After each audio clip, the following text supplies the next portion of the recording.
You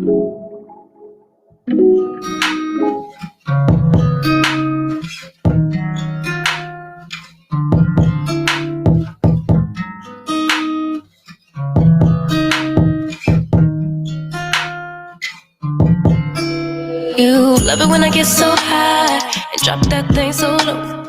Make you sit right here. Now you can't go back home. You love it when I get so high and drop that thing so low.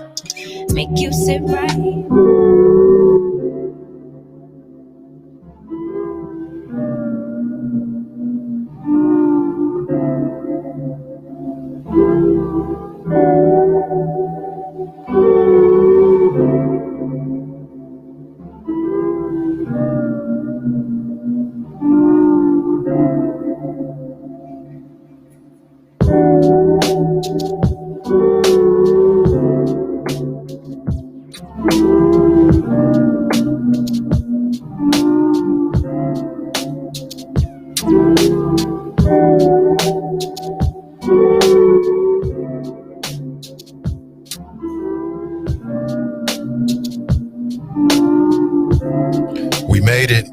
We made it. Hey, good morning, everyone. A beautiful, I guess this is a post-holiday show.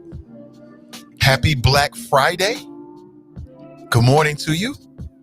As I told you, I will be doing a broadcast the day after Thanksgiving, and I am here to chop it up on everything that's happened within the last couple of days. We got a lot of ground to cover, family, a lot of things to discuss, including the Messiah complex question. What did Obama do for Black people? To me, that's the Messiah complex question. There might be a lot of Messiah complex questions, but that's the Messiah complex question that I want to talk about with you, at least during the first hour. Plus a smattering of topics related to people, politics, and pleasure. This is the Nathan Ivey Show, Cincinnati's first daily digital show that focuses on the Black community, brought to you by the good folks at Sin Digital Media. And we'll get started in 60 seconds, but I just want to give you a second to please like and share this show. Please like and share today's show. When you share the show, more people see it. It's real simple. Good morning to you. How are you?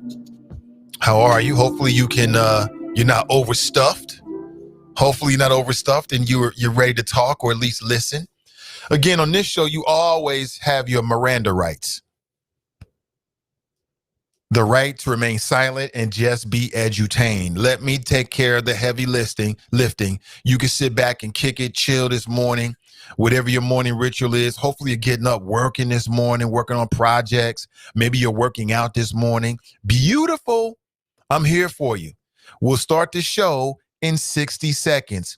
Please like and share this live stream. Don't go anywhere.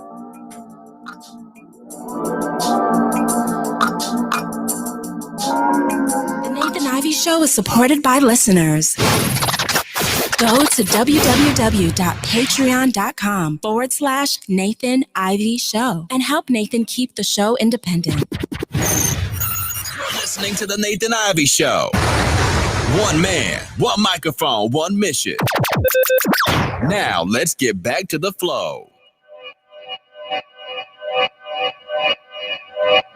Yeah. Talking to my mirror like I love you so much. Curving on my critics like I heard you, so what? You can't kill my confidence, I think I'm the man.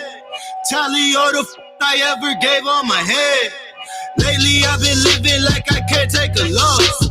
They ain't wanna help me, that's what made me a boss. You can't kill my confidence, I think I'm the man. We don't give a fuck, that's what they don't understand. Back again like flu season. I broke records while loose leafing. I'm coming down my roof, leaving. Don't give a fuck, I don't care. Did the for my lonesome. No wonder now I'm on one. No shortcuts on that long run. All I really want is my share. Get him, I got him, I told him it's nothing. In the discussion, got them feelings, I throw all my pain on percussion. The disgusting. I hear them bragging about that they did, and it do not move me, not in the least. They ain't been dropping no seeds in the soil, but swear that you almost spotted the feast. I've been on go mode, show mode. All right, good morning, everybody. Welcome back. Nathan Ivey with you. It's a beautiful Friday. Great to be alive. Great to be with you. Hope you're doing well. There it is. I'm doing spectacular, as you can tell. Don't I look good? I feel great. Good morning to you. Where's my tea? Here we go. Good morning to you. Top of the morning to you, choppers. How are you? Hope you're doing great this morning. It's a beautiful Friday. Hopefully you got the day off. And if you don't, hopefully you're going to have a great day no matter what. I want to be a part of your great day. Good morning to you. A lot of things to discuss. Hold on. I got a couple of little something on my sweatshirt here. Can't have that. What is that? I'll take care of that later. Look at it. There is a link in the description of today's show on Facebook and Twitter to my Teespring store if you want to purchase one of these cool Black Voices Matter. Again, every single dollar goes straight back into what we're doing with CDM as we build out this project and this platform. If you believe in in our mission, amplify Black voices, then you must believe that Black voices matter. That's right. If Black lives matter and Black policy matters, then Black voices must matter. They must. Good morning to you. There's a link in today's description on Facebook and also on YouTube. And I'll post the link inside of the Chop Shop for folks that might want to get one of these. To the winners, we did some contest about, that was way back in early November. It takes a while with COVID for these things to come. I did get the sweatshirts in. I'll be in contact and be reaching out to give them to you and make sure you get them today. Hopefully today, tomorrow, by Sunday in the latest. Take care, everybody. I appreciate you playing along. It's a lot of fun. Help push the brand and push the message. Appreciate you. These are limited edition.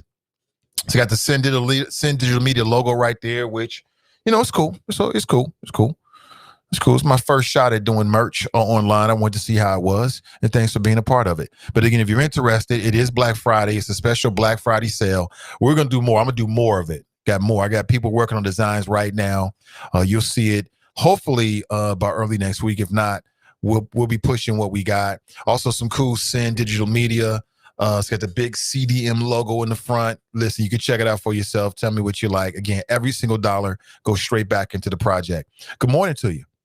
Good morning. My phone lines are open if you want to share your thoughts at 513-873-7134. How was your holiday?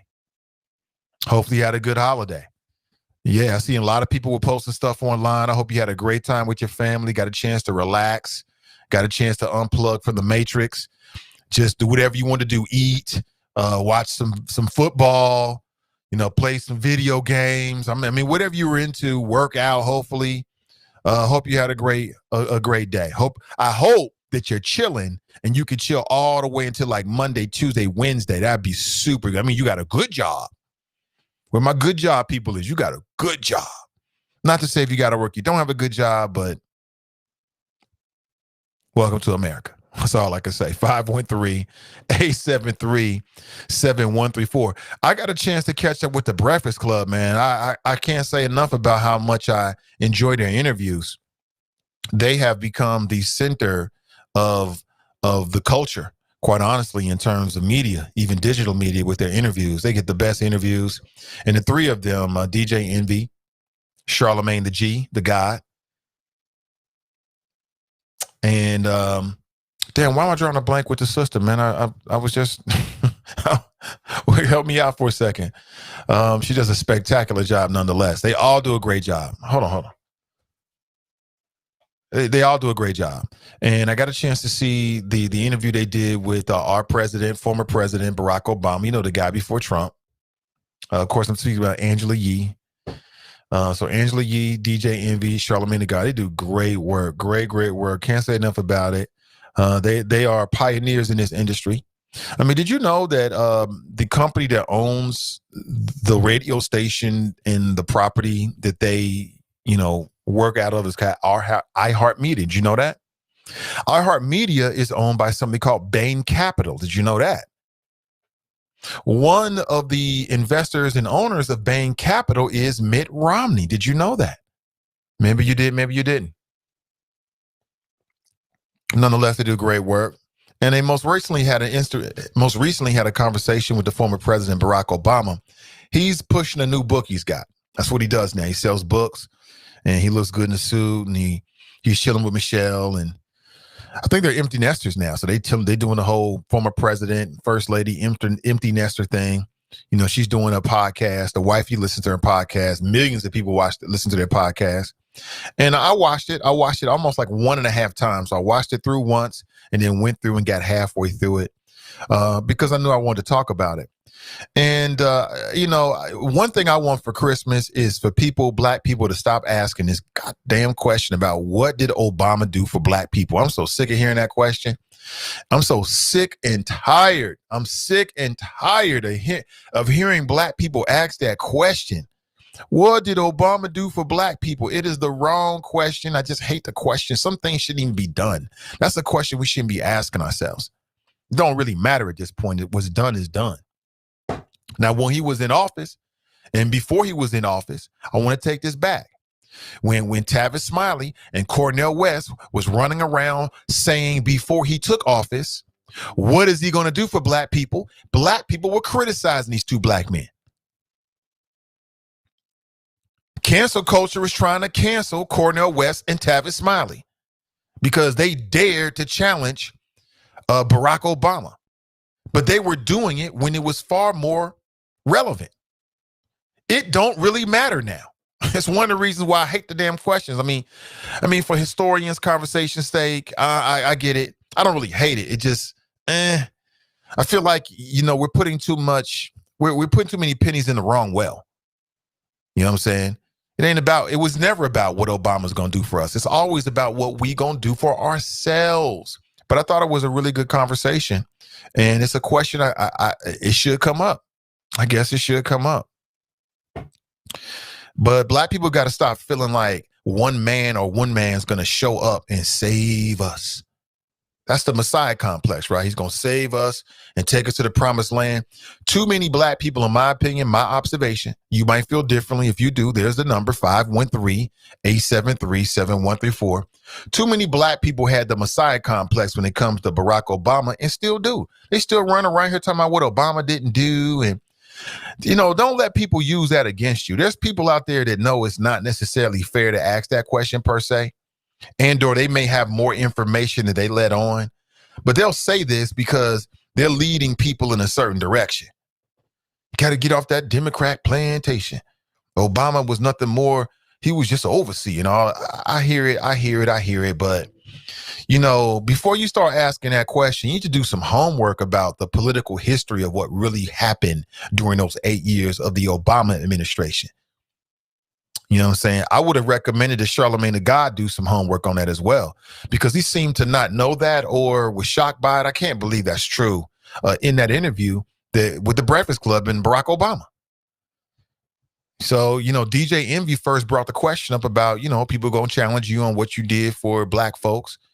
And then Charlamagne was dead set on making sure, you know, it's just about what you do for black people, not minorities. I appreciate that. And then when Obama answered the question, there was no follow-up. They have no follow-up questions whatsoever. I mean, the follow-up is everything in this business. It's everything. And at some point in the conversation, Charlamagne's like, well, y'all should do a better job of telling people that Mitch McConnell blocked your legislation. Huh? Wait a minute. Hold on.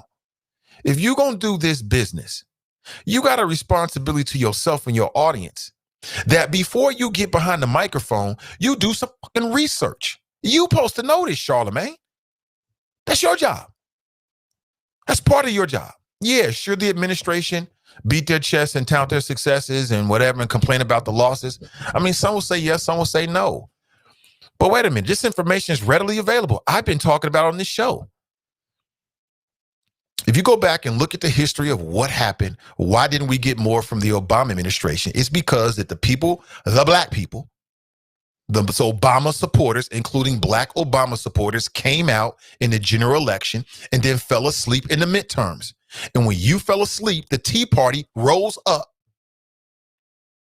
and they put an opposition in place. And they were an obstinate opposition party. It didn't matter what Obama said. They were on the opposite side of that. Now, they didn't magically get there. Harry Potter and Voldemort didn't whip up some spells at Hogwarts. They voted them in. It was numbers. The reason why Mitch McConnell was able to block during the last 4 years of Obama's administration, his federal judge appointees is because they had the majority in the Senate. They didn't get that because, elves and trolls rose up from Middle Earth on some old Dungeons and Dragons type stuff. That's because people voted and people didn't vote. Simple majority. This ain't magic. It's simple. So this idea that in spite of all of this, that Obama was supposed to rise up and somehow supersede the Republican majority in the Senate is ridiculous. It's idiotic.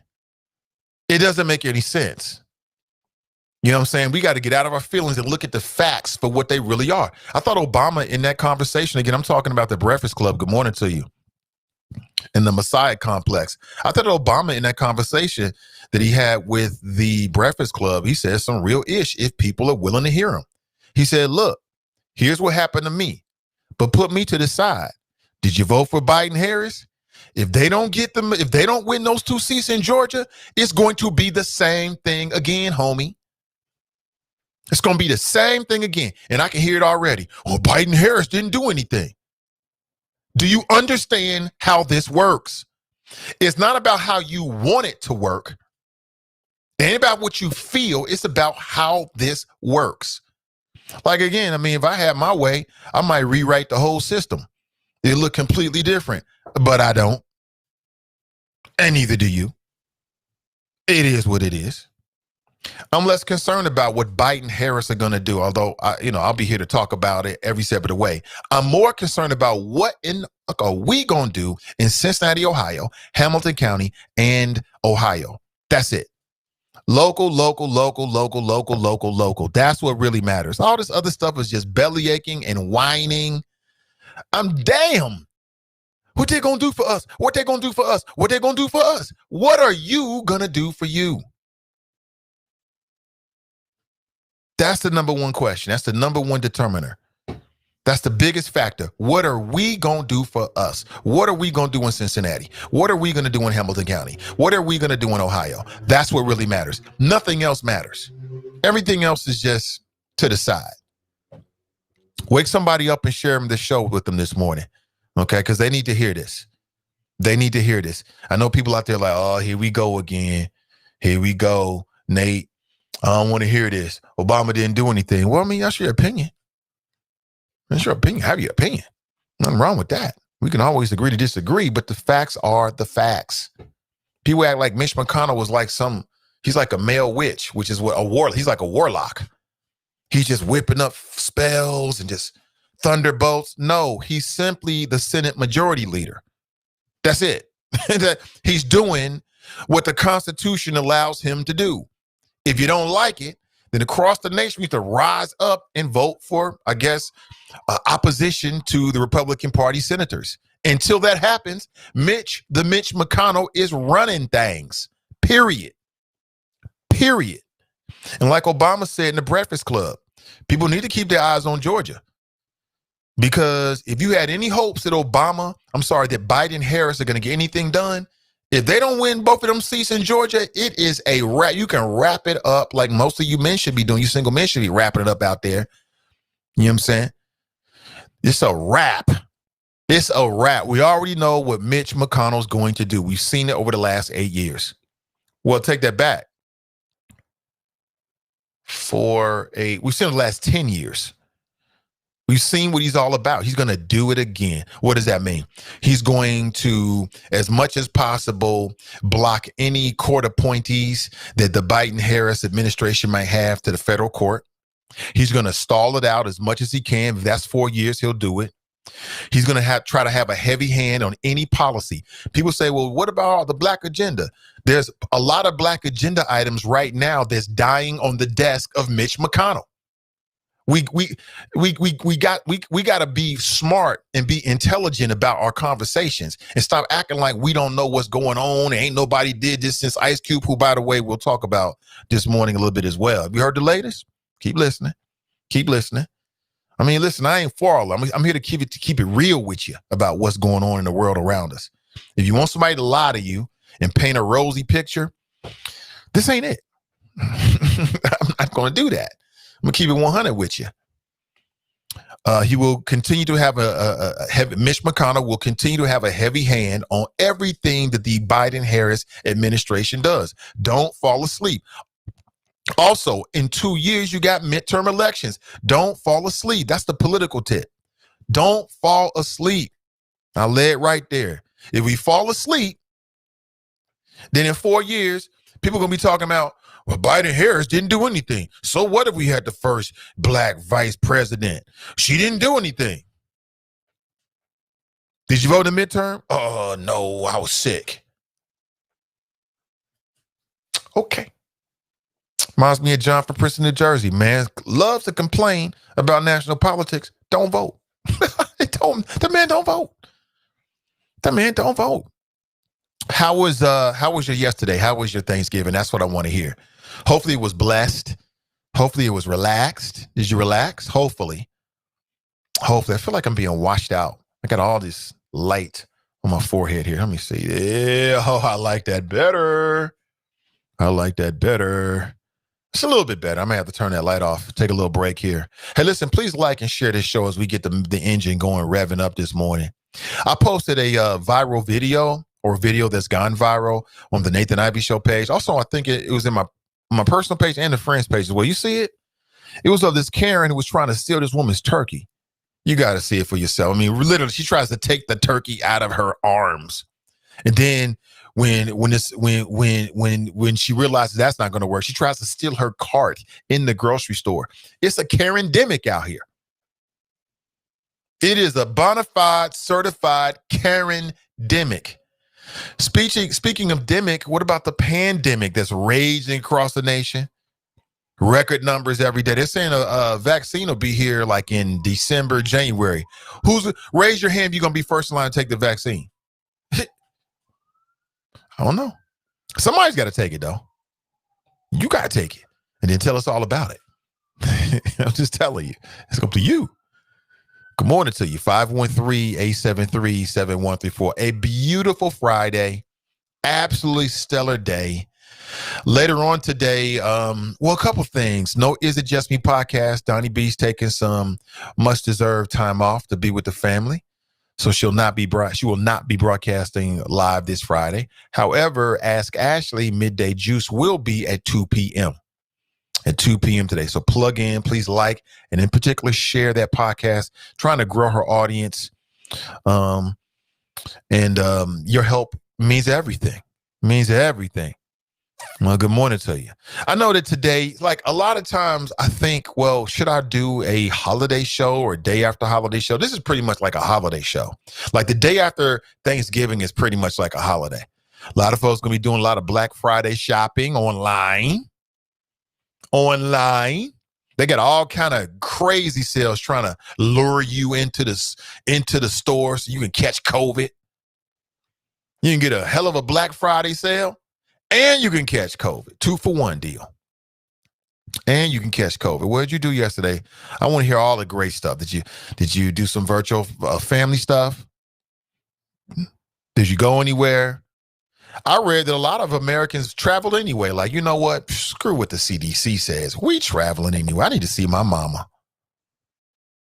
And I'm traveling anyway. I just want to see my mama. Of course, you got to get on a plane with a whole bunch of strangers first. I'm just going to see my mama. That's it. Good morning to you. Hope you're all doing well.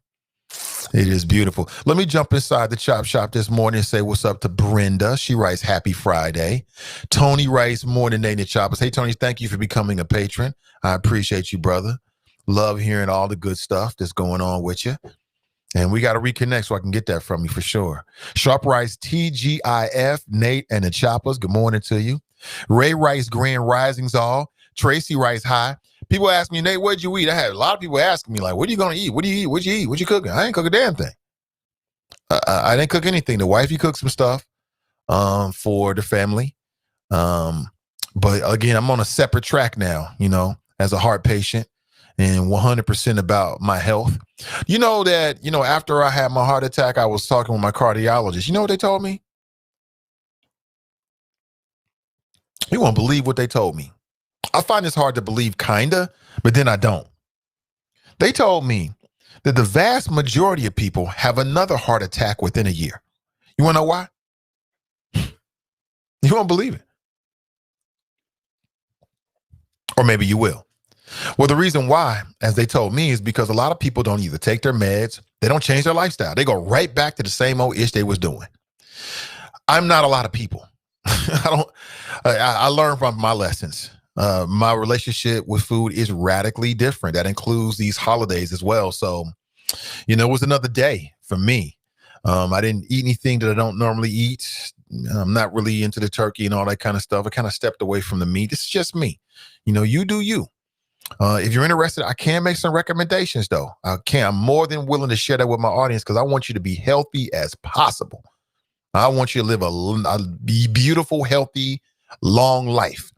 And so hit me with a DM. I'll share as much and try to answer as many questions as possible. So it was another day for me. I had some sprouted pecans, some organic sprouted pecans. That was my turkey. Seriously. I had some deviled eggs, but it was avocado mayonnaise with some pasture-raised organic eggs. It's just, I'm sharing this with you so you can get on board this healthy living train. What else? I did have some salmon. That was my little treat for myself that I cooked the day before. And, just some fruits and vegetables, just some water. That was about it. I know that sounds boring, right? You talking about the mac and cheese. I'm old enough. I had all of that. Listen, I'd have had plates stacked to the sky. It's like a Jenga tower, right? I'm cool. This is good.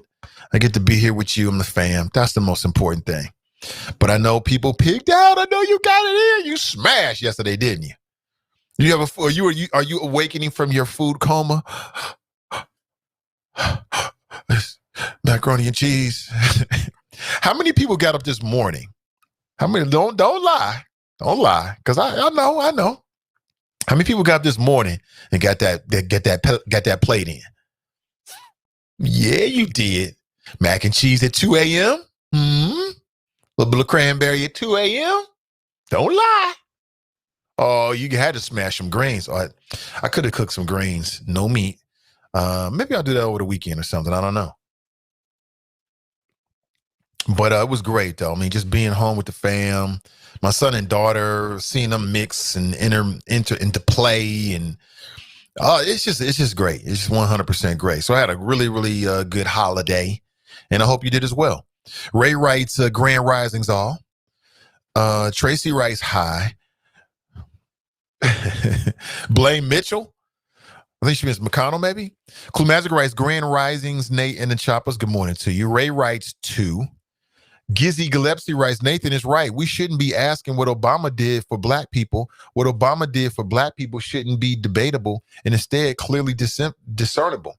So it's like debating if somebody is a half of Hall of Fame athlete. If you have to debate it, it is indiscernible. Therefore, you're not a Hall of Fame and you ain't do ish for blacks. Okay. I think that's a very, I like the witty kind of wordplay to turn it down, but at the end of the day, with the overall point there, like I said this before, I'm consistent. When Cornel West and Tavis Smiley, before Obama became president, and then in that year or so, when he became president, was out there in the media putting pressure on him, a lot of black folks didn't want to hear it. I agree with everything they said. They were like, hey, where's the black agenda? What you gonna do for black folks? That made perfect sense. Made perfect sense. And a lot of black folks, I remember black people used to call into the show, tell me, I ain't gonna listen to you no more. What the fucking listen then? I hate you. Hey, you talking about my president. I'm telling you, I remember. It was like yesterday. So now, 8 years, 10 years later, we want to complain about what he did and didn't do. It's too late for all of that. It's way too late for all of that. You know what I'm saying? When folks was out here doing that, they got criticized by the black family. Some, not everybody, but some people in the black family. Oh, man, they was revving up the engines. Why you going to do this? You must be working with them damn Republicans. But now you want to ask that question. At this point, it doesn't really matter. And I also think that people need to go look at the data look at the evidence, look at the political sort of situation he was in, and be real about it. I'll say it again. The question is not about what Biden-Harris is going to do. I mean, the real question is, what are you going to do? What are we going to do? Whether you in Chillicothe or Dayton or Tampa or Denver or Cincinnati or California or Sacramento, you could be in Indianapolis. Maybe you're in Chicago, Illinois. That's where you need to start. That's where you're going to get the biggest bang for your political whatever, your investment, period. Everything else is like a bunch of whining, the Messiah complex. He was supposed to lead us to the promised land, but he didn't, and I'm mad. What's wrong with your feet? Lead yourself. I get it. For some, what I'm saying is controversial. For others, I'm speaking to the choir. You like, yeah, yes. Thank you. For those people, I appreciate it. To those other folks, you got 2 feet and 2 hands. Go out there and make it happen, Captain. Listen, politics is what it is. The president, we got a decision to make. We want to make the best decision. I live in Cincinnati, Ohio. Hamilton County. What we do here is going to have the biggest impact on my life, my family's life, period. Now, if you want to challenge that, let me throw the number up on the screen because I'm always down to hear what people got to say. I love a challenge. 513-873-7134. Where's the lie? I detect no lies, all facts. All this belly aching. What did Obama do? And then I'm a little disappointed in Charlamagne the God as a colleague in the media. You puff yourself up. Oh, I'm going to ask Obama what he did for black people. And you ain't got no follow-up question for his answer. In this business, the follow-up is everything. Anybody can ask a question. And I'm going to ask him this. Man answered the question. He ran down the line. Well, I did this, and here's the numbers. Look at it. Come on now. Tell me you've done some research. Is the man right about what he said, or is he not right? Challenge him. If we're going to challenge Obama, challenge him. Just asking him, so what'd you do for black people? That ain't no real damn challenge. I'm sorry. That ain't no challenge. That ain't impressive. Anybody can ask him that. It's the follow-up with the show prep where you already know the answer before you ask the question. That's what really gets you there. I'm just being real with you. Anybody out there in the media can tell me I'm wrong? I'd love to hear it. Oh, we're going to ask him. Oh, what are you going to say to this? And then he answered the question. And Charlamagne was like, well, you need to do a better job of telling the people that Mitch McConnell blocked your policies. We already fucking know that. We already know that. And if you don't know that, then go research it. But your lack of research is not that man's issue. Because you ignorant don't mean he didn't do something. You just don't know what really happened. Lay the blame where the blame needs to be laid. Because you ignorant about what Obama accomplished or didn't accomplish doesn't mean that he didn't or didn't do anything. You just don't know. But see, people don't want to say that. People don't want to admit they just don't know. They haven't read it. You know what I'm saying? They don't want to admit that. So it's easier to put it on somebody else. I'm not here for that. We're going to leave that in 2021. I'm sorry, 2020. We're not taking that into 2021, the black community. We're going to deal with the real for what it is, bar none. Period. You should have told people that, y'all. I was disappointed. I was disappointed in brother Charlamagne. Now, Charlamagne the God is on 1,000 times level higher than mine in most people's perspective. So he don't give a damn what I got to say, but I got a show to do. These are my thoughts. It is what it is. No fucking follow-up. I'm disappointed. Y'all should have told people, more people about what you did. They did. You just missed it. You missed it. You're a member of the media. You asking questions. You talking to the audience. You should do your research and know what you're talking about before you open your mouth. Period. Simple as that. Where was you at all these for the last 10 years, bro? That's my take on it. Maybe you saw the interview and have a different take. I would love to hear it. This is not the only thing I want to talk about. I just want to kick things off with this. We need to leave the Messiah complex in 2020. Don't bring that raggedy ass device into 2021 because it's bringing us down.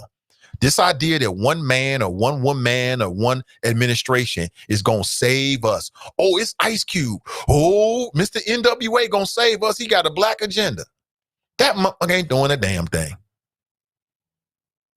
Where you at?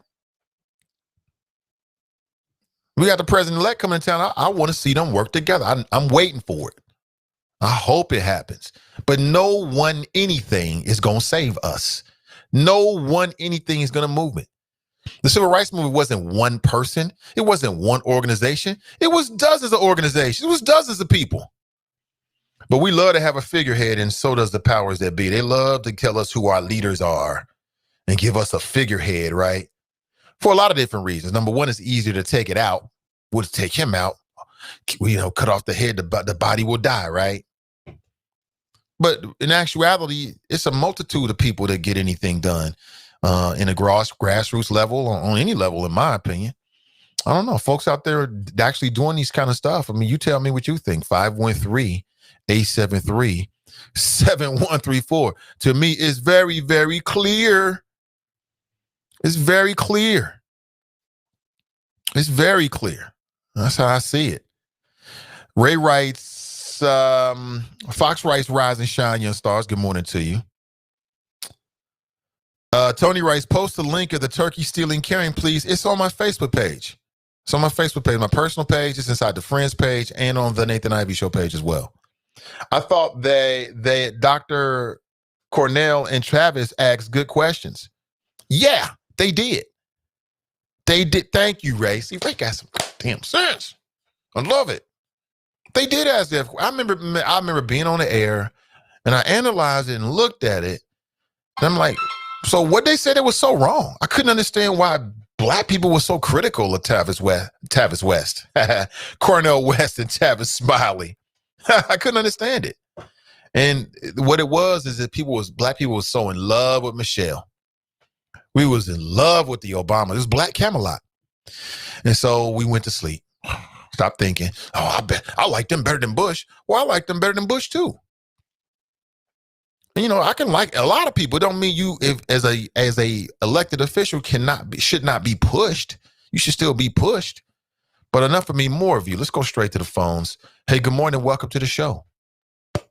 Good morning, Nathan Ivey. This is Kelly Prather. How are you? Hey, Kelly. Good morning. Hey, I hope you had a blessed and happy Thanksgiving with your family, and just relax and kick back. So all those good things. I did. But Nathan, same to you. Good.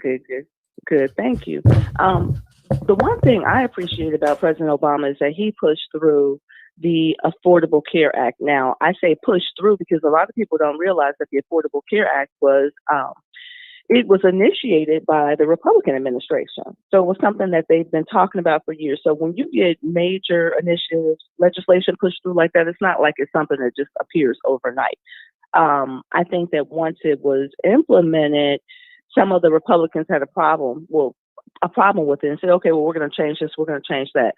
But I hate it. I hate it when I hear, as a healthcare provider, I hate it when I hear that they say that if we remove the Affordable Care Act, or if we change it, we're going to become a socialist, like the socialist companies and countries, and have socialized medicine. I don't ever see our country going in that direction.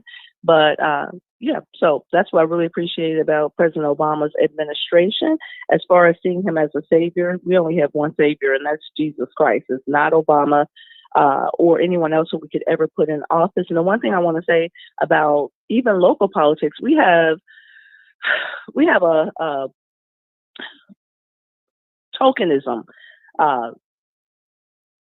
a way of just incentivizing one person or putting one leader. Or we want to say that, there's already one black person in this position, so you only need one black person in this position. Even on city council, you see Jan Michelle Lemon Kearney is the only black woman. And for a long time, that's how they wanted. I know at one point we had a predominantly black city council, but the way that the powers we prefer it is to have like just one, and have them be the token Black person, or even like Amy Murray. She was a token white person who was on city council. So I think that we need to change the way that we look at that.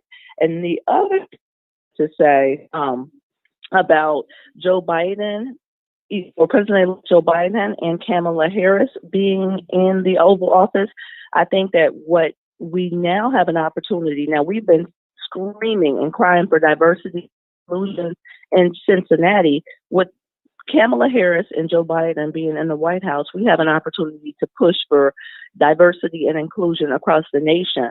I don't want to look at Kamala. I love Kamala. I supported the Biden and Harris ticket. I love her. I don't want to look at her as a savior, like, oh, she's going to be able to change the world, because I mean, she's only going to be as effective as the House of Representatives and the Senate allow them to be. They make the decisions, really. So I'm not expecting a whole lot or for the world to change, but this is an opportunity for them to make America look better. Trump just destroyed our reputation. He had a platform where he personally did not destroy our country. He had a platform for other people around him, and for people who wanted to be ignorant and show who they truly were, to just make our country look ridiculous. So I'm optimistic about the Biden and Harris administration. As far as the Black agenda, I think that there should be a nationwide Black agenda, not because we want to exclude everyone else, but simply because we've been on the lowest end of the totem pole. So I'm optimistic that, we'll get some of the changes that we have been wanting to see, but I don't want people to start bashing Biden and Harris, just like they bashed President Obama, if we don't see the world flipped and everybody who look like you and I not getting what they want. It's just about making sure that people get what they need, and having, especially like small businesses, getting access to the resources. Independent journalists like you getting access to resources where you are supported, because mainstream media, especially if you look at how the cases of corruption in City Hall, mainstream media, I mean, they are being sensitive to certain people, and then they're demonizing other people. And if we put independent journalists out there and gave them the resources to reach the main or the majority of the population, I think that would change. So I'm optimistic about the Biden and Harris administration, but I don't want to, again, I agree with you. We don't want to make them saviors, because they're not saviors. They're just people. And the one thing, this is what I wanted to say. The one thing I heard you say about the civil rights movement, it was only effective because we had people doing things on the inside and on the outside. The one thing I always say is that Martin was only effective because he had Malcolm.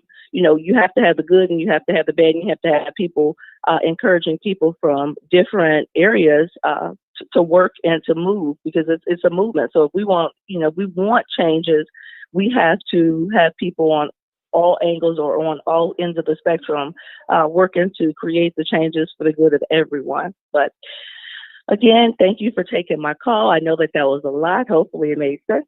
And I appreciate all that you're doing, Nathan. And let's talk soon about working together, working collaboratively with Sin Digital Media, and catching up with Kelly. So I'll speak to you offline, hopefully soon today. Absolutely. Thank you, Kelly. You're welcome. Yeah, that's Kelly Prather right there. She is running. She's a candidate for Cincinnati mayor. That's right. That's right. Don't say it can't happen now. Don't let anybody tell you what you can do. I ain't with it. I'm not with it. Good morning to you. I want to remind, today is Black Friday. And as we're raising awareness about this platform, that means resources as well. And so you see this Black Voices Matter sweatshirt. This is limited edition. It's got the CD imprint right here.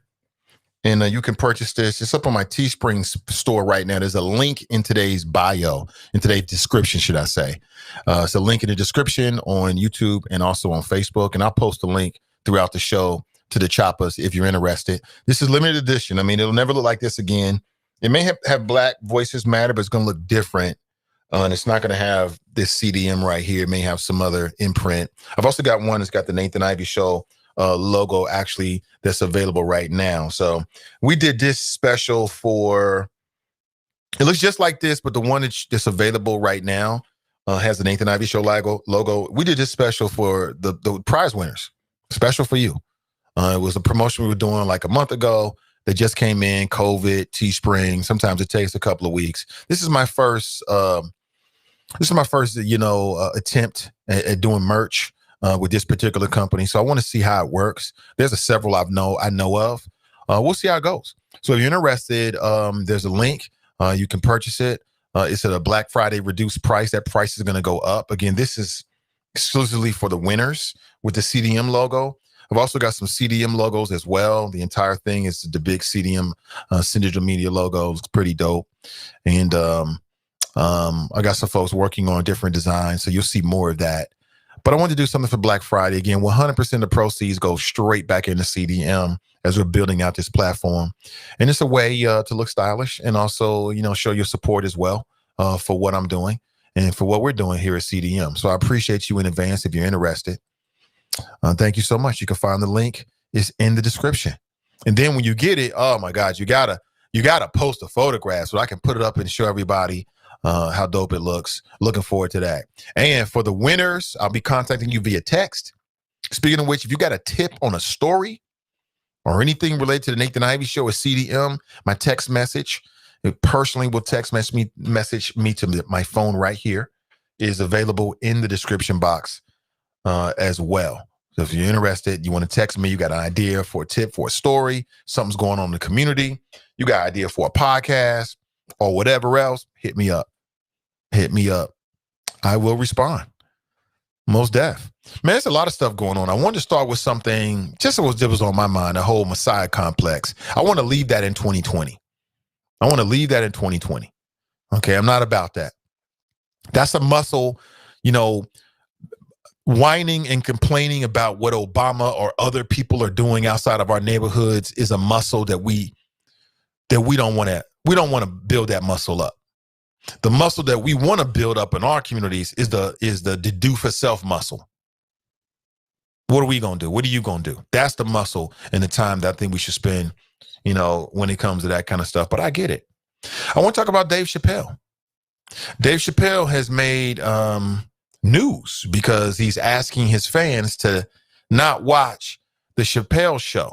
Now, this is a little bit old in the sense that Netflix has now taken the Chappelle Show off of their streaming network. They just got on.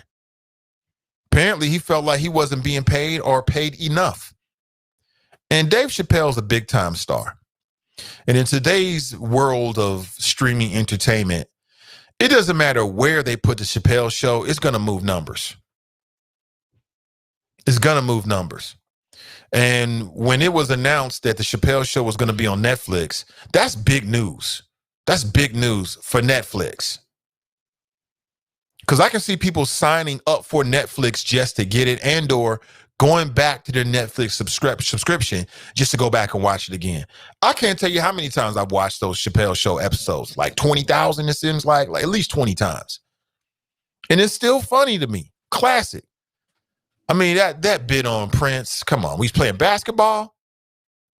Hilarious. I mean, just some classic moments in comedy history. What's so interesting, though, I think on one level is the way people are reacting differently to him than they did to Sister Monique. Remember Monique had a problem with Netflix? A lot of people clowned her.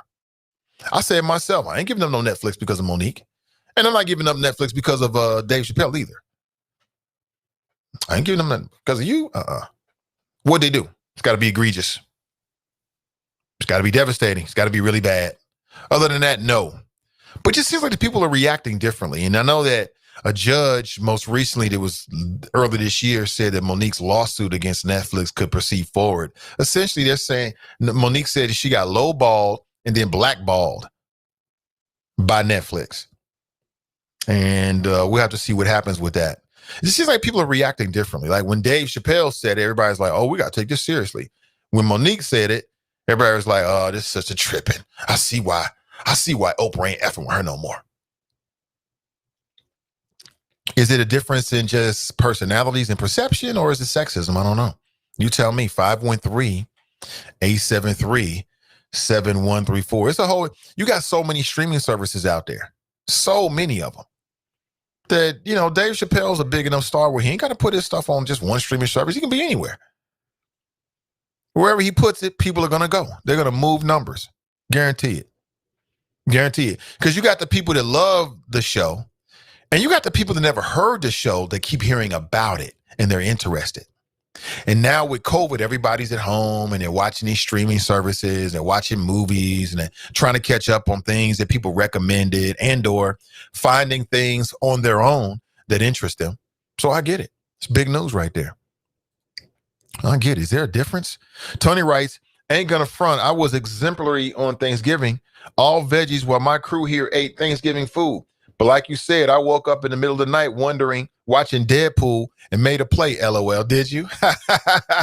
Keeping it real, Tony. Listen, I know, man. Oh, my God.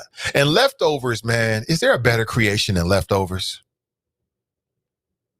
It's just some things that are just better when it's leftover and reheated.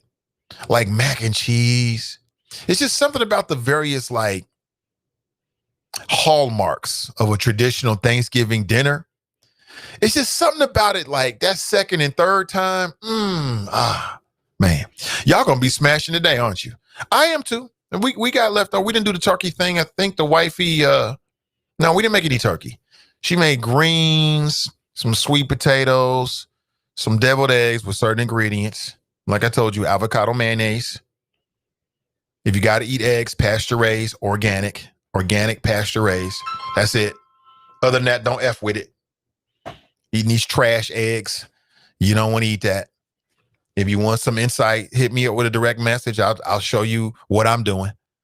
What else? Some green beans, something like that she made. But she had like turkey meat in it, so I didn't really mess with too much of it. Hey, just like a little bit. No meat, which is hard to do. I think she made some cornbread muffins. That was it. Like my daughter doesn't really like traditional like meat on a bone, which is the craziest thing ever. Keep telling her that's how God made them. It's got to be in a damn patty for her or a chicken finger. And damn fast food microwave nation. But all is well. All is well. We good over here. Life is good. I hope you had an excellent Thursday. I hope today is excellent for you and your weekend as well. But let me go to the phones to see what's cooking. Hey, good morning. Welcome to the show. Hi, my name is Nia. Hi, Nia. How are you? I'm doing great. I've never really called into a show, so I'm a little bit nervous. But I was calling because I was interested in the comment that you made about President Obama and, all the criticism that he gets in terms of what he's done for Black people. And, I guess I wanted to kind of put out there that I really disagree with that. I think that, he has done a lot. And I think something that gets minimized a lot is what he did with Obamacare, basically, the ACA. I think that, it kind of changed the game for a lot of people in terms of, having access and the ability to, cut costs from a healthcare perspective, giving people access to healthcare. And so I think that, part of it is just, it's really concerning to me that, a lot of times he gets criticized for doing nothing when I think that is major. I mean, that was a major overhaul. The other thing that I also, was on my mind was the fact that, this election, Donald Trump finally getting ousted, thank goodness.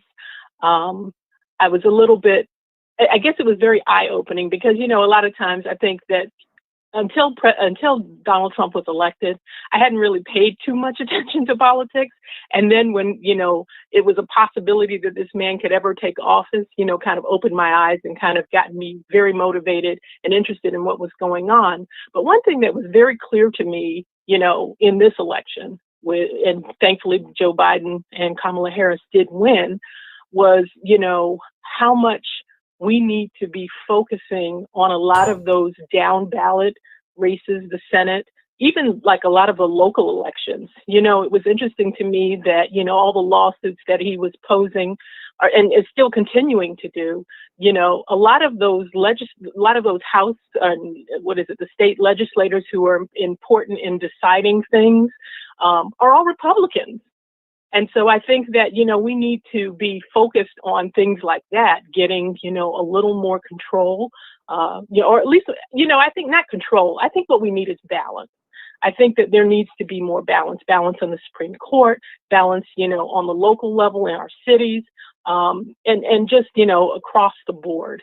And so that was the other thing. And then finally, I think the other thing that I wanted to comment on that was very frustrating leading up to, the election was the whole Ice Cube conversation. And I thought that, he was completely out of line with what he did. And he did nothing. That was the thing, is that all it did was create a lot of frustration for people. And I think that I wonder, where is he now? Now that, Joe Biden and Kamala Harris had been elected, where is he now? Where's his Black agenda? Why isn't he going to them? Why isn't he being as vocal and public as he had been before the election? I think that, I had listened to you, I think a couple of weeks ago when this was all going down, and I heard you say that it seemed like it was mainly ego with him. And I think that this kind of is very telling that you hear nothing from him now. So those were just kind of my thoughts, and I just wanted to kind of put it out there. Thank you for listening. Well, thank you for making a call. Appreciate you. That's Nia. Appreciate it. I love new voices. I'm all about it. Appreciate her call. Yeah, I mean, I stand by what I said on Ice Cube. I think anybody that's making an agenda, trying to move our community forward in terms of a policy standpoint, I'm with you. I'm with it. 100%. I'm with Ice Cube. You know what I'm saying? But as we picked the bones and started to analyze some of his decisions and things that we saw, I mean, it just didn't add up. A lot of it did. You're not going to get on a Zoom call with Kamala Harris because there's other celebrities on there and you want to get something done. But you're going to sit down with Willie D Live, the Breakfast Club, Drink Champs, Fox Soul, The Grill. You're doing all these podcasts with other celebrities talking about your agenda. And none of them are in a position to be the vice president-elect and actually put it in position. That didn't make no damn sense whatsoever. And as I said before the election, I hope that, he teams up with us. What'd be dope? Would be super dope if he teams up with Puffy and these other grassroots individuals that's been out there, like Alicia Garza and others with Black Lives Matter or Black Futures Lab or the Black Pack or whomever. And actually, move the needle forward. Tariq Nasheed, it makes no difference to me. ADOS, I mean, whoever's about moving us forward, I'm with it. So we'll have to wait and see. I mean, Joe hasn't taken office yet. So, I mean, I'm going to take a wait and see approach when it comes to Ice Cube. But I will be watching. Speaking of Alicia Garza, over the last few days, she's been back in the media. She's in the media and she's saying that she's heard nothing from Ice Cube after he agreed to work with her on a Black agenda. Now, shout out to Roland Martin because Roland is a pioneer in the digital space in terms of Black media. And he had what I thought was the best conversations around this that I heard anywhere else. And he brought together Ice Cube and Alicia Garza on one show. And when he noticed there was going to be some friction there, he said, no, let's not do that. Let's kind of work together. I'll give you each other's contact information, try to work together. And they both agreed. Alicia Garza kind of reached out and said, hey, listen, I'm here. Let's do this. And Ice Cube said, yeah, I'm willing to do that. But she's since done a couple of interviews and she said she's heard nothing. Quote, did not ever hear back from Ice Cube. And, again, that was then. Let's see what happens. Maybe they'll end up working together on some levels. I think that's what time it is. I mean, to me, why would you put train tracks where there are already train tracks? That seems to be a waste of time. It's not that new people can't come in and join the movement, but to me, it's some of that crab in a barrel ish when you're going to plant your flag right on top of where another Black person has already planted their flag and act like you don't see it. That's crab in a barrel right there. I don't care. Nobody say that's crab in a barrel. And for me, if somebody has already laid 100 miles worth of train tracks, why would I now lay train tracks right over that? It doesn't make any sense. It's a waste of freaking time. I think it's go. Let me see. Quote, I honestly felt like he maybe felt ambushed, and I don't think he expected me to pop up on that screen. I wanted to give a little bit of compassion, but I also took it as, we have very different approaches to how it is that change happens. As I said in that interview, justice is not a business transaction. You really have to make sure that you are bringing people with you. You are consulting and collaborating with people. Yeah. So Alicia Garza sat down with the brother on Sirius Satellite Radio. What's his name? Clay? What's Clay's last name? He does great work. He did a great interview. I enjoyed it with Omarosa a couple years back. Clay Kane, I think his name is. Clay Kane. Yeah, I'm hip to all things, man. Brother does great work for Sirius Satellite Radio. Anyway, he got a chance to talk with Alicia Garza. She said, I ain't heard back from Ice Cube. Meanwhile, Ice Cube was doing other things. And so I remember having some heated conversations. I had at least one listener that basically disavowed the show and told me my show was stupid and all this other kind of stuff because I'm not Mike DeWine. I'm not a pushover. I'm not going to just fold in because somebody call in. That don't mean a damn thing to me. I feel how I feel. I'm open to be moved. But because we spend so much time on that whole Ice Cube thing, I'll be watching, I'll be following up, I'll be talking about what's relevant. I would love to hear Alicia Garza and Ice Cube are working together. Nothing would make me happier. I would love to hear it. Because why you need 14 people trying to do the same thing from 14 different approaches? You don't need that.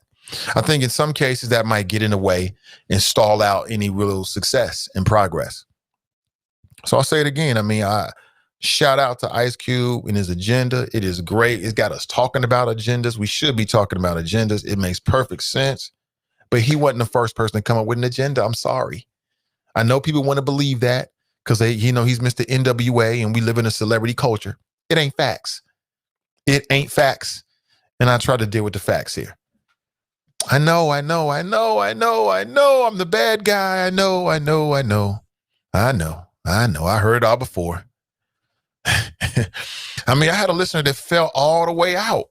Completely out with me about some fucking Ice Cube. And I'm thinking to myself, is it that serious?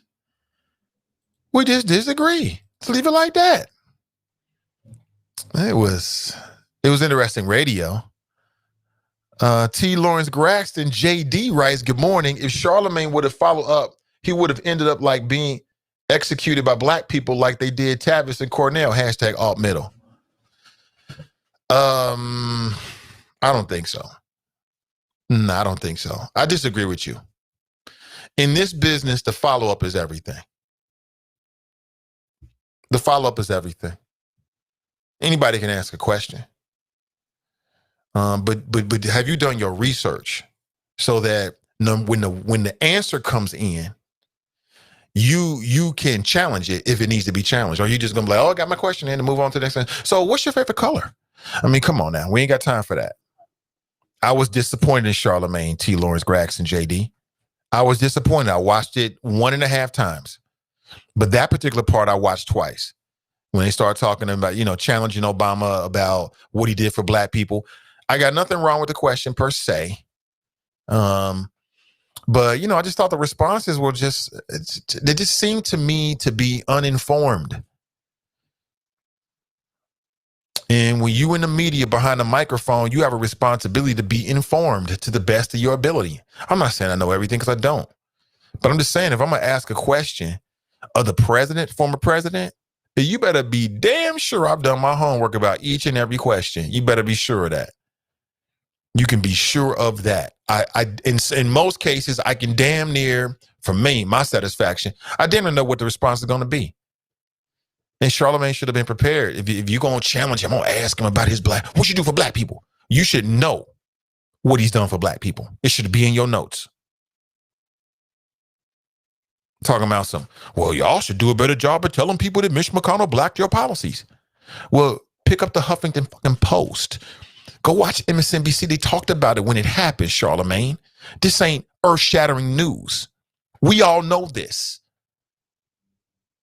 So stop feeding people this nonsense that Obama didn't do anything, and you're not telling them the legislative reality, the constitutional realities that the man was dealing with.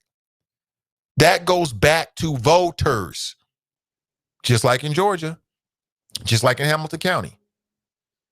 People could say, oh, Rucker didn't do enough. Okay. Where was these registered voters that didn't show up? I mean, there's a lot of ways of looking at this. Now, we know white female Democrats got all in their feelings. Oh, the scary black man's going to be the prosecutor. Oh, Joe, where's Joe? Oh, no, Lordy, we need Joe Dieters to save us from the black and brown hordes from the West End. They're going to rise up and try to take over our suburbs. And they fell for that nonsense. I blame them. And I blame black folks for what happened with the Obama administration. We came out in record numbers during the general election. We came out in record numbers. Midterm elections, not so much. And in those midterm elections, you're talking about members of Congress. You're talking about the U.S. Senate. It matters. We got to get the midterm numbers up. Right now, Obama said something that was so real in that interview. I want to reiterate it over and over again. He said, keep your eyes on Georgia. He is so right about that. Georgia, and Georgia. That's the only thing that matters right now. Because if the Democrats don't get 2 for 2, then we're going to be belly aching. And by we, I mean, not us. I mean, the we as in the folks out there that don't read. They don't know what's going on. They're just waiting for somebody to just change their entire life. And when their whole life don't change, they don't see some big moves being made, they're going to say, you ain't do nothing. What did Trump really do?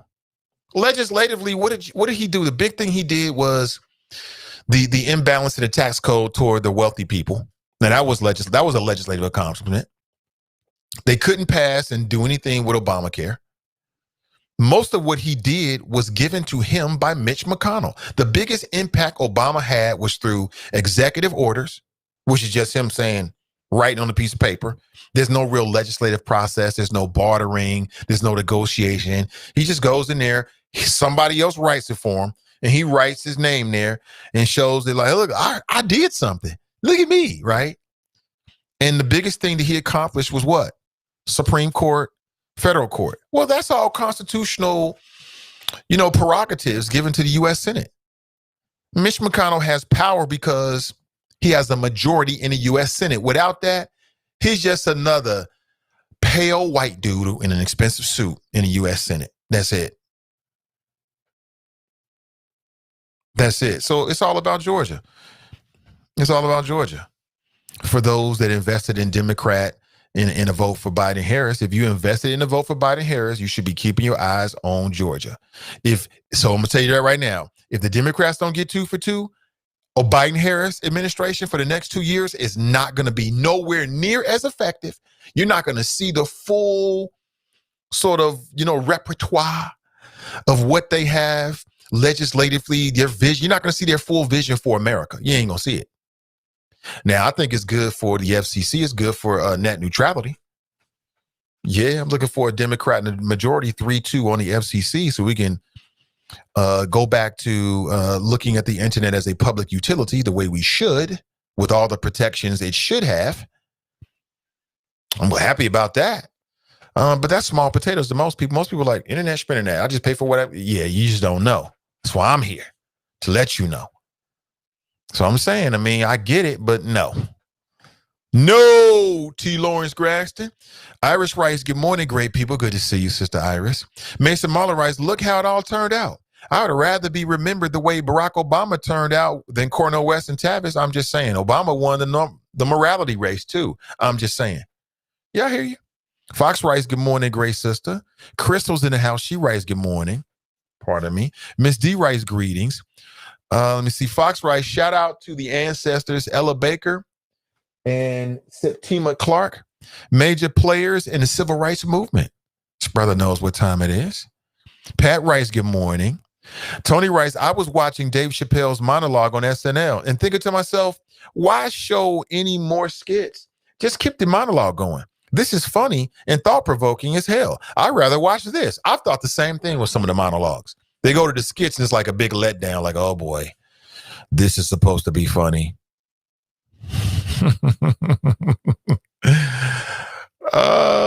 Good morning to you. I may force myself to listen to the Charlemagne interview. You don't like it? Yeah, I mean, it was nothing. It wasn't as good as the Birdman interview. Now that was super classic. I mean, wherever the damn aliens are, they were like, man, that is funny as hell. Put some spec on my name, like that's big in Mars right now, whether you know it or not. The Mars community. Can we get Mignon Clyburn back, please? Oh my gosh, that sister. Whew, man, sexy. That's all I can say. Her brain is so sharp, it's sexy. Oh my God. And then her flow as she left the FCC board about the future of internet commerce, freedom, net neutrality was one of the greatest flows of all time. One of the greatest flows of all time. I felt her. Let's go back to the phones. Good morning. Welcome to the show. What's up, Nate, man? How you doing, bro? I'm doing great. What's up, Glenn? You all right, brother? Man, listen. I caught the Corona Royal last night. That's why I'm on. The Corona Royal. That's hilarious, man. Yeah, I broke curfew. I got home probably about 1 o'clock in the morning. So I can hear it in your I'm voice. like Tracy talking about she overslept. I overslept too, Tracy. Me, Tracy, and Miss Pat, apparently we overslept, man. I was happy when I woke up to see a little notification that the show was on. And of course, yeah. I shared the link. Thank you. But Nate, I gotta disagree with you a little bit, man. When you said I blame black folks for what happened in 2010, when it talks about the midterm election, and we share some blame, but it's a very small percentage because I put the majority of the blame on Barack Obama, the National Democratic Committee, and what's her name, Carol Walsterman Schultz. Remember the lady with the frizzy hair? You kind of look at her like, is she mixed or something? Because she got either a fro trying to happen or she just got to lay it down like a white lady do. You remember? I think that's her name. Carol Walsterman Schultz. Yeah, I know who you're talking about. Yeah. Yeah, she got like the Rachel Dolezal hair. So, but I do. I blame them. But because we didn't understand the importance. Well, I mean, I understood it, and a lot of the choppers do because we're ahead of the class. We're AP politics when it comes to everybody else in radio media because we know our shit and they don't. But it wasn't emphasized as much as it was in 2018. I think we can all agree. I think that we said this before. I think that this was a midterm where it seemed like everybody woke up and said, "Oh shit, these things actually matter." Because before, throughout our political history, that was when the older white people came out during the midterm. National elections when everybody's supposedly supposed to come out. But yeah, I don't think the Democrats did a good job emphasizing that. I don't think Barack Obama really pushed it at that time. But the thing is, Nate, is that Barack Obama and Donald Trump's presidency have things in common that aren't good for American body of politics because it was during Barack Obama's term, Nate, is when everything switched. When being stupid, anti-science, anti-education was a thing in the GOP. The only reason why a person like Sarah Palin was even elected to be VP because she can reach the cornball, Bethel, Ohio, running around 275 Luke Trump rally type of people. I mean, she wasn't qualified to be in that job. Put it this way, I don't think you can nominate a Sarah Palin type right now. I think we've gone through that phase. But there's another Donald Trump waiting in the back for to come out. But it was Barack Obama's term, Nate, to where things that we thought could never happen, like holding up a Supreme Court justice nominee a year before the campaign, and then doing the complete opposite. And you said this before, man. Republicans just don't give a damn. They just debo and they have no conscience and do the exact same thing that they said the exact opposite of what they said they were going to do for Garrett. They did it for Amy Coney Barrett. They just nominated the woman, within weeks of the damn election? So, I mean, these are things before we never would have thought that, you could spend money on a billboard along I-75 paid for by the Tea Party when they got a picture of Barack Obama with Lenin and Stalin together and Adolf Hitler. We never would have thought that before. Remember the Bone Doctor posters that they had made with the bone in between his in his nose and all that stuff? Yeah. I mean, remember when Congress was walking towards the Capitol and they were, yelling the N-word and spitting at John Lewis? Remember when we had that whole thing and John Conyers and them walking up to the Capitol? We never would have thought that would have happened before. When they had the little rally up here, Voice of America, up here on Tylersville Road, there's a little speedway that I go to all the time. I was there. I wanted to go look at them, and they're like zoo animals. I think I said the story before, so I hope I'm not repeating myself. But I just wanted to see what they look like. And they was just off the hook, man. They were in line talking crazy stuff. Obama's going to destroy the country. Well, all of us sitting here looking like they worried about Barack Obama destroying the country and giving everything to the black and brown people. And we got black and brown people saying Barack Obama ain't do shit. So he couldn't win for losing. But I just wanted to throw that out there, man. I hope you had a good holiday. I heard would you have a vegan Thanksgiving? What kind of shit is that, man? Well, I had some salmon. And by the way, how do you make salmon the day before and eat it? Why didn't you make it that day? Well, I had some. Well, it was my little gift to myself, so I had it, which is rare, back to back, right? 2 days back to back. So I just had some left over, put it in the fridge real quick, reheated it. It was tasty. I tell you what, Nate, I'm a big salmon guy, but I bought an air fryer probably about a week ago. Man, I put the salmon in the air fryer. It made the skin taste good, Nate. I mean, really, I was like, damn. I mean, I'll put it this way. I don't think I'm ever going to bake salmon again, regular oven bake again. I think I'm always put it in this air fryer, man. I got a big one, too. I mean, I could probably fit a 10-pound turkey, 13-pound turkey, 10-pound turkey in the thing. Well, but after COVID breaks, man, we're going to have a Chop Shop cookout, CDM Chop Shop cookout, and you're on the grill. Hey, you know what? I don't mind, man. I really don't. It's funny you say that. One time this is when I worked at a company called Sanmar up in Westchester, and they had like a little employee, little get together, little food thing, and they asked me that I wanted to grill. I was like, sure. Man, I had probably about 50 to 100 hamburgers, hot dogs, mets, and shit. I mean, it was cool. I was on the clock, getting paid, and wasn't working, and I got the grill. Like, you can't beat that. I had a young man's attitude back then, Nate. I was doing my thing. Only thing I couldn't do was drink a beer on the clock. So it was cool to me. But, man, I just want to just get that in about, like I said, I blame the Democrats, man. I blame the Democratic National Committee. I blame Barack Obama. And I did watch that interview, Nate.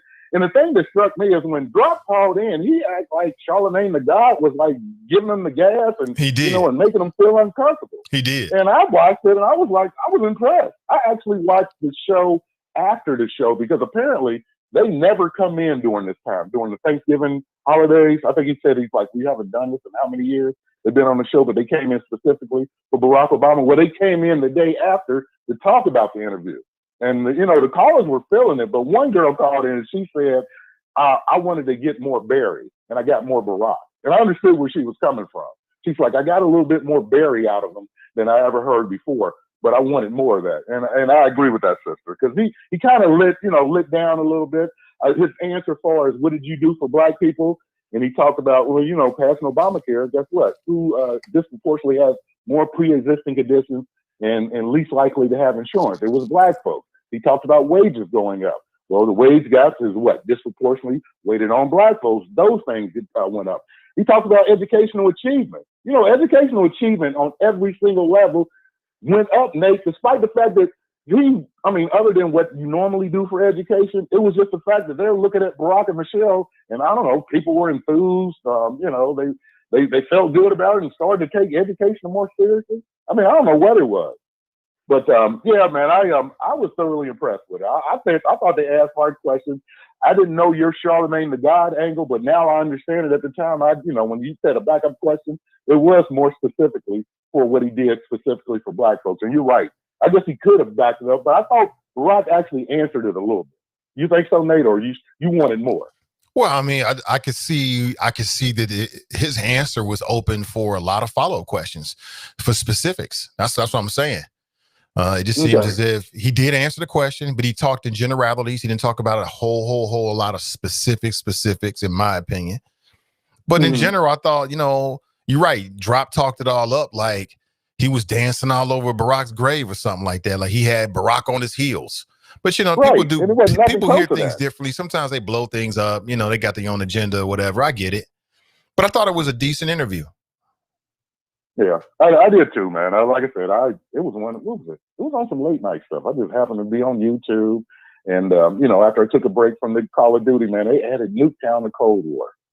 So, you remember Nuketown, don't you? I don't, man. I was never really a Call of Duty guy. But you're in the war zone. I am. So you just do. So I'm new to it. You don't do multiplayer. You just do war zone most of the time? Mostly war zone, man. Got to win yesterday. Okay. Really, solo or team? Really? Yeah. Okay, you play with just a group of your people? Or I got a group. I got a group, man, of guys. We've been doing this for 15, 60 years. We were just talking about 16 years. We've been rocking together online. And they play a lot more than I do. We got to get together, man. Yeah, for sure. You gave me. Matter of fact, Nate, here, I'm writing it down right now. What was it? The illest one? The illest. The illest. THA illest. The illest. You said TSA illest? No, THA. The THA. Illest. ILLEST. It's a declaration of my skills.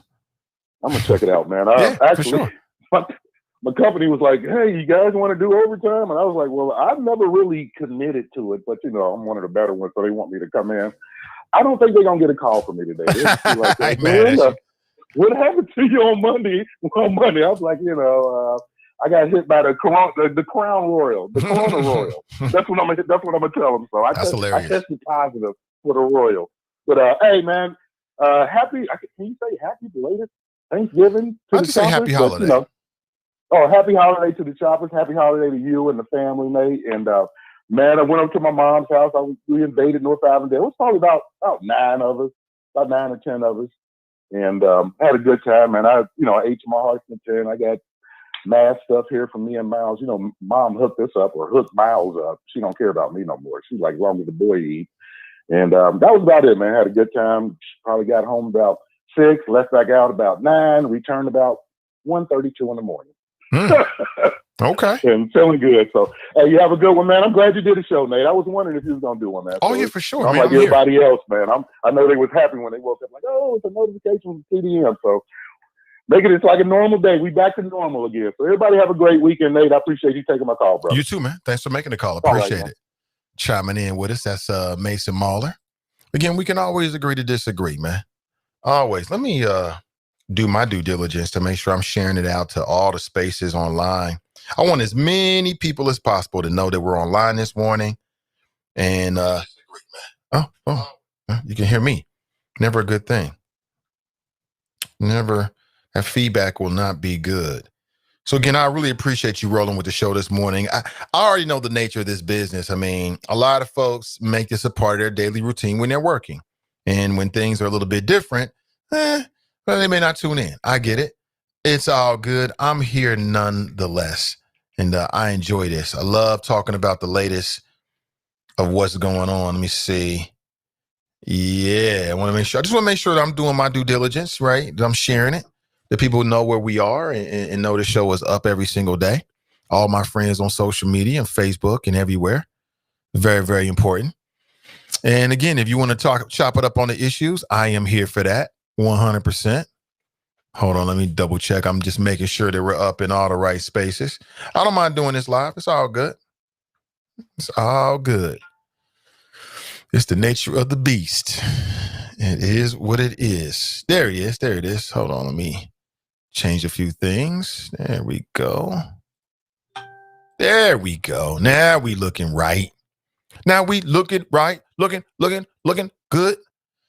All right, let me jump inside of Facebook. I've been with the Choppers, but when we jump on Facebook and see what's up, all the beautiful Facebook people. Brenda writes, good morning from Fairfield. Good morning to you. Kelly writes, good morning. Angela's up. She writes, good morning, Nate and Choppers. Graxton writes, good morning, hashtag all middle. Fame is in the house. Good morning to you, brothers. Raymond Mack is in the house. He writes, good morning, good people, hashtag Choppers with a Z. Dale writes, good morning, Nate and Choppers. I'm hearing some things about your brother. Now, I don't know if this judge,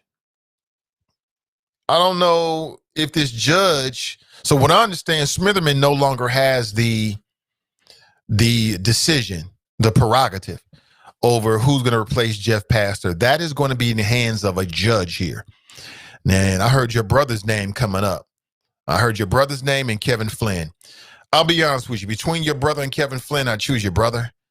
We saw the whole Kevin Flynn thing. Been there, done that. No. My attitude is I want to see some people who never been on city council before. That's just me. I ain't biased against anybody. If you've been on council before and then you're allowed to, by the rules, run again and you win, cool. But we have a great opportunity to get some fresh faces. Let's get to know all new people. You know what I'm saying? All new people. We've known these names: Seelbach, Sittenfeld, Smitherman, the S's, right? We've known these names for so long. Young, shout to Wendell Young. All these folks have done great service. You know what I'm saying? Despite everything that people are dealing with right now. Pastor, we've got to know Pastor. Now he's a new one. He was relatively new. I was looking forward to see what that brother was going to do. As well as Tamaya Denard. I'm still not happy about it. I feel the same way. But it is what it is. I wish her well. I saw she had posted something over Thanksgiving. That was great to see. I saw that PG Sinfield posted some stuff over Thanksgiving holiday as well. It was good to see. It's good to see. I wish everybody well. But my impulse is that I want to see some brand new folks. Don't you? I want some fresh faces. It shocked me. I want to see some dark horse candidates, some candidates that don't have a political endorsement. I want to see some more independents on city council. You know what I'm saying? I just want to see some out of the box thinkers. And yes, I'm all about those young, fresh faces and voices. I want that. But I mean, I'm not an ageist. It doesn't really matter what your age is for me. It's just your perspective that matters. What do you think about Herman Najoli? Could you see Herman Najoli running for city council? Didn't he get about, I'm not sure how many votes he got, about 7,000 votes? So he raised the level of the way people perceived him. He raised his visibility here in the city of Cincinnati and Hamilton County. Why not cash in and run for city council? I could see that. I'm just throwing names out here. I ain't no endorsement whatsoever. Lee writes, good morning, all. The Obama phone is his legacy. Hilarious, man. What's up, bald head? Good to see you, bro.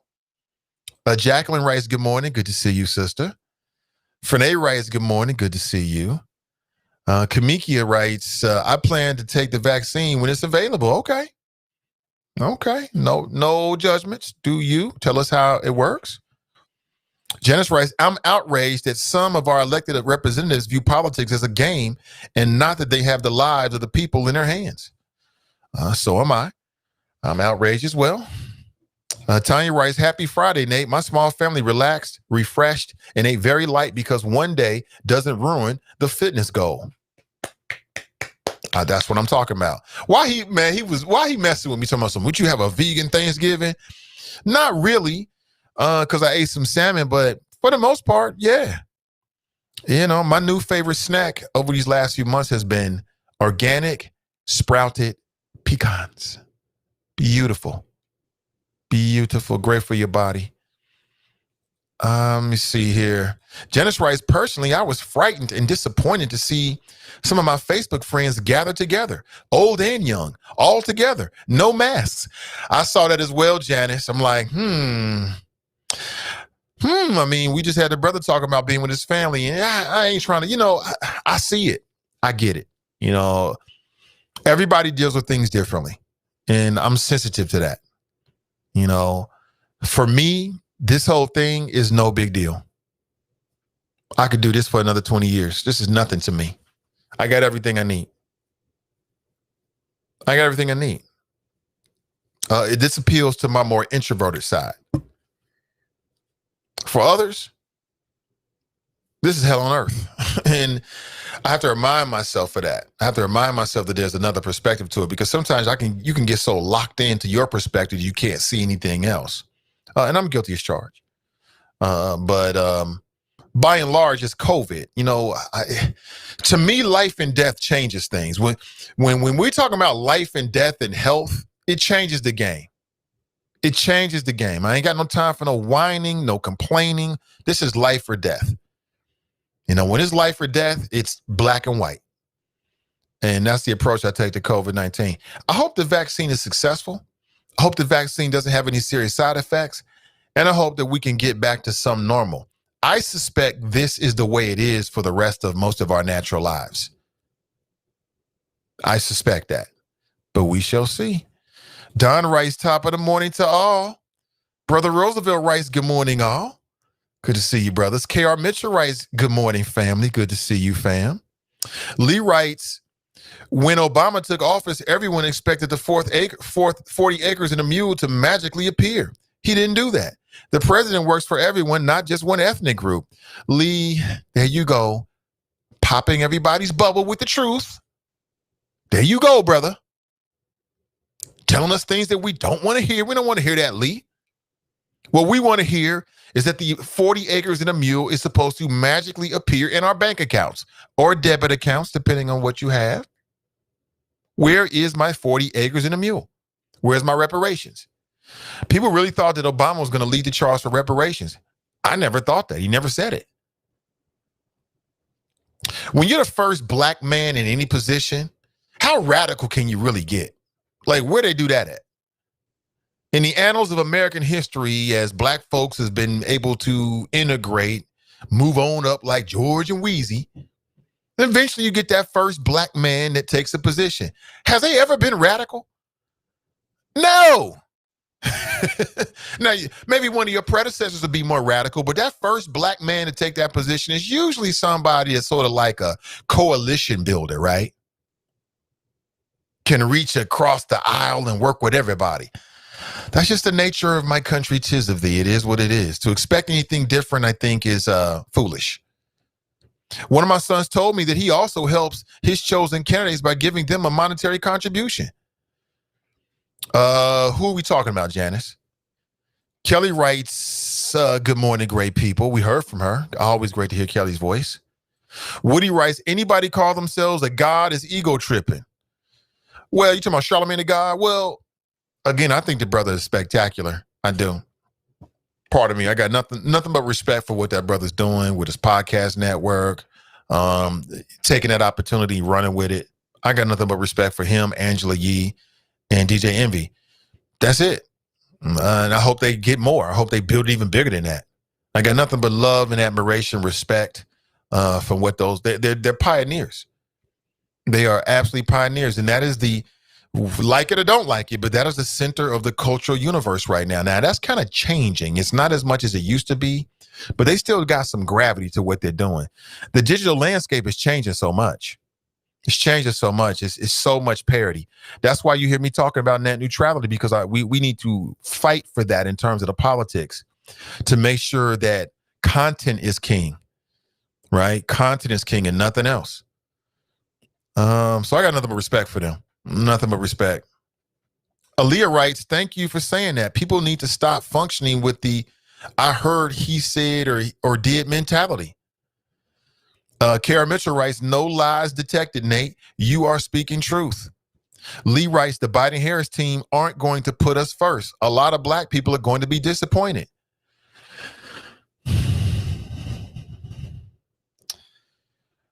I think that with every new administration, we have an opportunity. I feel this way about the local, statewide, and the national. With every new administration or new person that comes into office, you have an opportunity. Personally, I think it's incumbent upon the community to draft their agendas and to create the grassroots machines that are necessary to push the politicians in the direction that we want. I think that voting is a part of it, but it's only a part of it, in my humble opinion. Other people may disagree with that, but I think it's up to us, and by us, I mean the community, locally, grassroots, to push, to challenge. Number one, it's up to us to inform, then engage, enlighten, and in rage, if that's what it takes, to push forward whatever we're looking for. So if left to their own devices, so it's almost like I look at it like this, and this analogy may not work, but I'm going to try it anyway. We have to be the rudder. I mean, I think that's the right word, right? The rudder. We have to be the paddles. So listen, just imagine a boat with no rudder, no paddles, no sails. It would just go wherever the prevailing winds take it, right? But when you turn that motor on, put that GPS on, position the sails so that you actually have a chart of course, that's when you start to go in the direction that you're really trying to go in. I look at the same thing with the administration. If we, the people, on a national level, don't push them in a certain direction, then they're never going to go there. Because what happens with a national election? Well, what'll happen is Obama just said it. You got all kind of competing agendas out there. It's not just a black agenda. You have the Latinx agenda, which is huge. It is huge in this country. Their voices are loud and getting louder. They know who the hell they are, and they are willing to channel and withhold their votes if necessary. You got white folks. You got the conservatives. It is what it is. Brent writes, good morning, Nathan and Choppers, checking in from Dallas, Texas. Good morning to you. Renee writes, good morning, everyone. Happy Friday. Hey, good to see you, Renee.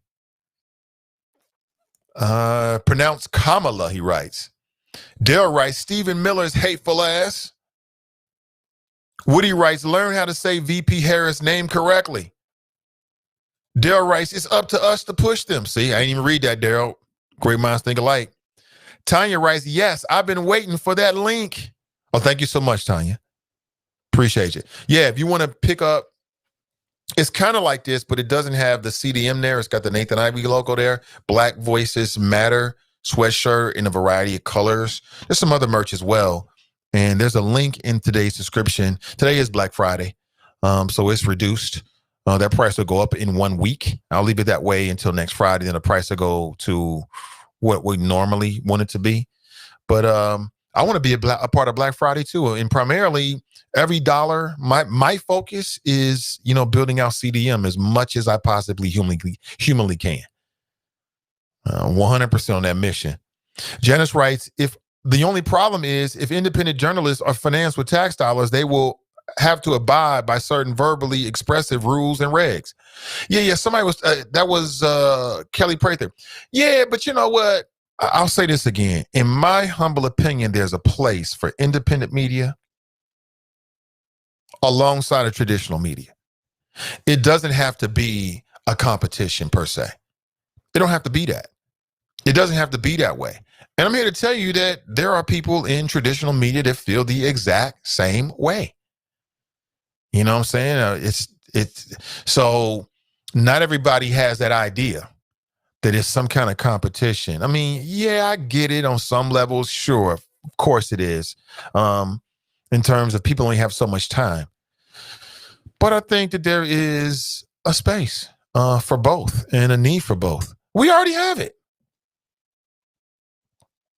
DeVoe writes, Nathan, you should do drop shipping. Hey, what's up, brother DeVoe Sherman? What's up, brother? How you doing? I said drop shipping. I'm not sure what that means. I'm not sure what that means exactly. But good to see you. The Black Man's Man Cave? Black Male Man Cave? Yeah, I'm here. Most def. Doing great work for our community.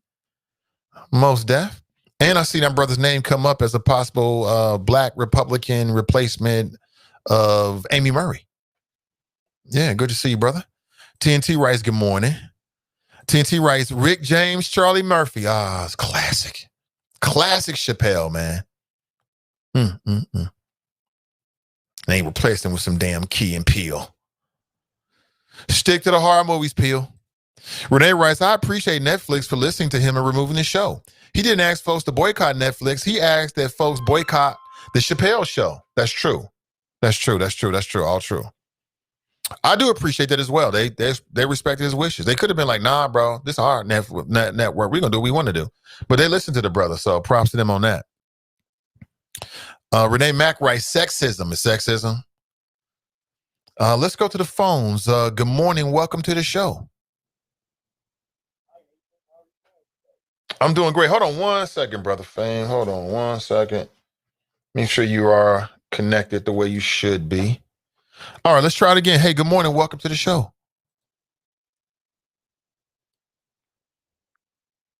Hey, you there? You there, Fame? Yes, I am. Hey, good to hear you, man. Pardon me. Hey, did I hear you say at the next Chopper meet and greet you're gonna have Glenn on the grill? Yeah, I think he'd be dope on the grill. You just gonna put it on a tee for me? Yeah. Why not? I mean, y'all. Well, if Glenn on the grill, y'all better be careful of what you're eating because we know what type of meat he has a preoccupation with. Okay, you mess around and get a wolf sausage, think he's getting a glizzy. But listen, you were talking about Rayshawn Mack. Was that who you talking about? That the judge is saying? You said your brother. I didn't really catch the whole. Yeah. I think his brother Raymond Mack was in here.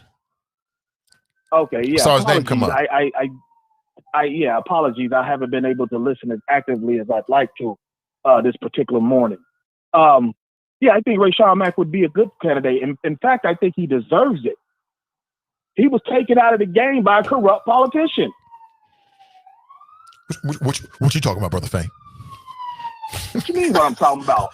What you mean what I mean? What you talking about? What you talking about? Deserves to be on city council? Nobody deserves to be on city council, bro. No. He deserves consideration. Oh, yeah. I mean, if he gets the appropriate signatures and gets his name on the ballot, yeah, he'll get the appropriate consideration, yeah. They took time in council in front of the public and defecated on this kid. It was because funny. Of his Twitter prowess. He deserved that. Now he deserved that. And come to find out, the main person he was going at on Twitter, he was corrupt. Well, he's been arrested for corruption. Okay. So I believe that kid deserves legitimate consideration. And then the other day, you said something that I really did not like, and I think I had already called. But you said something about sports betting, talking about, so I don't care what nobody call it. It's gambling. Yeah, I did say that. No, it's not. You're not a sheriff, okay? You're not approved. It is not gambling. If you know what you're doing, it's a ballet of numbers, an orchestra between math, probability, and statistics. It's a risky. Hold on. It's a risky. Hold on. It's a risky action in the hope of a desired result, i.e., gambling. Period. Well, then waking up is gambling. Waking up and getting out of bed is gambling under your definition. You can stretch it as long as you want to, but it encompasses sports betting as well. Like I say, it is what it is, man. I'm not stretching nothing. This is a math. You stretching the hell out of it. You're an auditory person. You're very good with the word. But the math is foreign to you. This is a ballet. And it just ain't meant for everybody. That's all. It's a ballet. It's not a gamble. If I'm right 70% of the time, 66, 70% of the time, I ain't gambling, I'm investing. And you hating. Please stop that. No, I'm not hating. I'm just keeping it real. I find it very, but what's funny is, back in the day, the reason why people associated with gambling and dirty words is because, you could bribe an athlete back in the day. Pay him to, put the ball on the ground, throw a couple of interceptions. But, now they make so much money, you really can't do that. You have to kind of focus on college guys. But like I said, with bribing an athlete, 2 city councilmen went down over bribe over that building. I think there's a bit of irony in there. Maybe I'm stretching that, as you like to say. But there's a little bit of irony in that whole scenario to me. And I'm just fascinated by it. So The Nightmare on I'll Elm Street? holler at you. Actually, it's Plum Street, right? I thought it was Elm. Elm is the No, 'cause location the where they're going to be Inquirer's doing what they're calling sports betting, right? Okay, I Yeah. got you. Yeah. Okay, yeah, I got you. I see where you're going with it. But no, I'm fascinated by it. Just because of just some other stuff that's going on behind the scenes. But just trust me. So I'll holler at you. So before you roll, Go ahead, tell I'm sorry, us. what were you gonna say? And I'm asking you this because I'm thinking this is what you do. So just correct me if I'm wrong or give us information. Ain't all I do. So currently there's legislation moving through the state of Ohio that would legalize sports betting. Is that correct? Yes. Okay. Do you know what stage? Where is it at in terms of the likelihood of it hitting the governor's desk? Do you know? From what I understand, it is all but a formality that it will appear in front of the governor. The Senate has to vote on it. Okay. And I'm if I understand, that's sometime after the first of the year. Yeah, I'm for it. I'm for it. I mean, why not? We all adults. Do what you do. Well, I mean, yeah, well, the country's loosening up a little bit. You know, Yeah. I mean, it was, I'm sorry? I was just agreeing with you. I'm like, why not? Oh, yeah. We need some new markets. Oh, and it generates, like, the first 6 months. I know we're talking about different kind of money, but the first 6 months in New Jersey, it generated $600 million in take. Yeah. Yeah, and I think you're smart You see to what I'm put saying? yourself out in front of it before, it gets legal here. I think it's very smart. Yeah. Well, I didn't call to really, talk about me. I just wanted to talk about the situation. Yeah. Downtown because, it's very fascinating. So, but unless you got more questions about sports betting, I'm out. It's been real. Appreciate it. Always a pleasure, and I'll holler at you on Monday. Oh! Most deaf. But we disagree. Rayshawn, is it Rayshawn? Rayshawn Mack does not deserve it. Nobody deserves to be on city council. You earn it. You got to earn your trust of the people. I do remember that that was hilarious. They laid into his ass, boy. It was so funny. He deserved every bit of it. Acting like a nincompoop on Twitter. If you're going to be a city councilman person, man or woman, there's a certain way you should conduct yourself. You should conduct yourself with a certain level of professionalism at all times, including on Twitter. If you on Twitter acting like a troll, just saying things that I think are beneath anyone who will hold that office, then you shouldn't be appointed to be I think you want to be on the Metro board or something like that. You ain't no. I thought they did the right thing, period. Now, I don't think that people are irredeemable. People make mistakes and they grow and they learn. But we need council people that's not going to go on Twitter and act like damn children, period. Period. Across the board. And if you do, then you should not be on the Metro board or any other kind of board. He did it to himself as far as I was concerned. I remember watching it. We played the tape over and over again. It was hilarious. Now, that was then. Who knows what'll happen? But to answer that question again, if I was comparing Kevin Flynn, who I've got nothing against, Kevin Flynn and Rayshawn Mack, I'm just in favor of new faces. You know what I'm saying? We saw what Kevin Flynn brought to the table. I'm not saying he didn't bring anything to the table. I'm just saying, been there, done that. Let me see something new. I like the idea of black Republicans. I do. I like the idea of a black Republican. I got no problem with it. We need black folks to go into the Republican Party and bring some sense. Now, is that what Brother Rayshawn Mack may bring? I think he has already declared he's running for city council as a Republican, right? I don't know. We'll have to wait and see. I mean, listen, I'm willing to give anybody a chance as long as they're not on Twitter doing a whole bunch of dumbish. If you're doing that, I'm like, if you're doing this now, what's it going to be like being on council? We don't need games and confusion. We need mature adults in those leadership positions. That's just my opinion about it. Talking about he deserves it. The hell? Well, damn it, then I deserve it then. What the hell? I deserve it. I mean, you deserve to be on council. Yeah, lost your damn mind. No, the hell, nobody does. You don't deserve to be no elected official. You got to earn the respect and the trust of the people via your deeds previous to the campaign and or how you conduct yourself during the campaign. That you got to earn it. Go get them 500 signatures. That's the only way you're going to get it. If you're not willing to do that, it ain't going to happen. All right, let me give you a heads up. No Is It Just Me podcast today. Donnie B is taking a much-needed rest, chilling with the fam. She'll be back with you soon. But there will be a midday juice unless I connect with Ask Ashley and something else has come up. She's changed her mind, which I'm totally open to.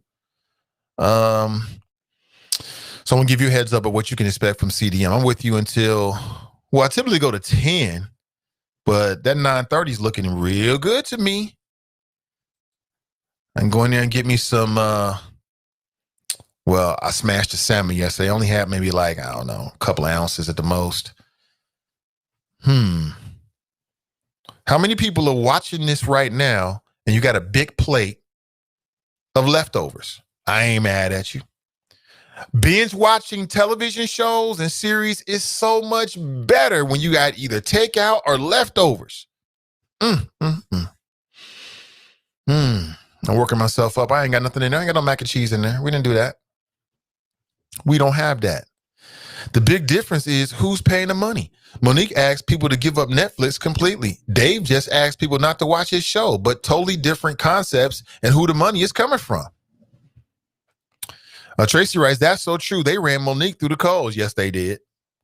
Yes, they did. Samantha writes, good morning, all. Janice writes, I watched Dave Chappelle's video where he was asking people not to watch his particular Netflix show. Not total Netflix, right? Correct. Kelly writes, leftover, do it for me. Tracy writes, no cheese, Nate. Maybe some oat milk cheese. That's about it. I'm not saying I never have cheese, but it's very rare at this point. It's very rare. Gotta protect his body. Kelly is asking, Sister Iris, are you running for city council? I get behind that. Oh, 100%. Ooh, that'll be dope. Dave Chappelle is really freaking funny and can make those demands. Plus, it's not the first time he walked away from millions for his own purpose. But I always thought Monique had a right to make her demands. Same here. Kelly writes, life is great. I'm like an hour behind. Maurice writes, my diet is fruits, kosher meals, vegetables, fruit smoothies, and gallons of geyser crystal water. Don't forget my herbal teas. Glorious resurrection. That man is on point. That man is on point. Ryan writes, Obamacare did nothing but double what I pay for insurance. Uh-oh. We've got an unsatisfied customer. Maurice writes, Trump woke people up. Biden and Harris are going to rock people back to sleep. Nia writes, great call. TNT writes, great call, great points to Nia. And then 2 black thumbs up, 2 brown thumbs up. I like it. I got to give me some brown emojis, some black folks emojis. Lee writes, a lot of people who didn't have insurance under Obama got fined at tax time. Q's game plan was, if you want my vote, do something for me and my people. I wish the best. I want to think the best about Cube. But Cube owes you, Maurice, and all the people that's rocking with him and caping for him and calling the radio shows and challenging the host for him. He owes you to not be invisible. He owes you. He owes you. He has to keep that same energy now that Biden and Harris are going to be taking over. Keep pushing them. And we need it. Keep pushing them. Keep going on shows, talking about the agenda, pushing them. Don't just fall asleep now and go back into, making music videos. I mean, still do that because he makes dope music. And keep doing the big 3 because I enjoy it. A lot of people liked her call. Jasmine writes, Ice Cube is... What is that, trash? Are you saying Ice Cube is trash? Glenn writes, Ice Cube is and was a joke during the election. I said it. I'm just saying. I'm not going to call the brother a joke. I don't feel that way about him. We have to wait and see. I'm a big wait and see guy. Let's wait and see what happens. It's still very early. Biden and Harris have not been inaugurated. They're just president and vice president elect.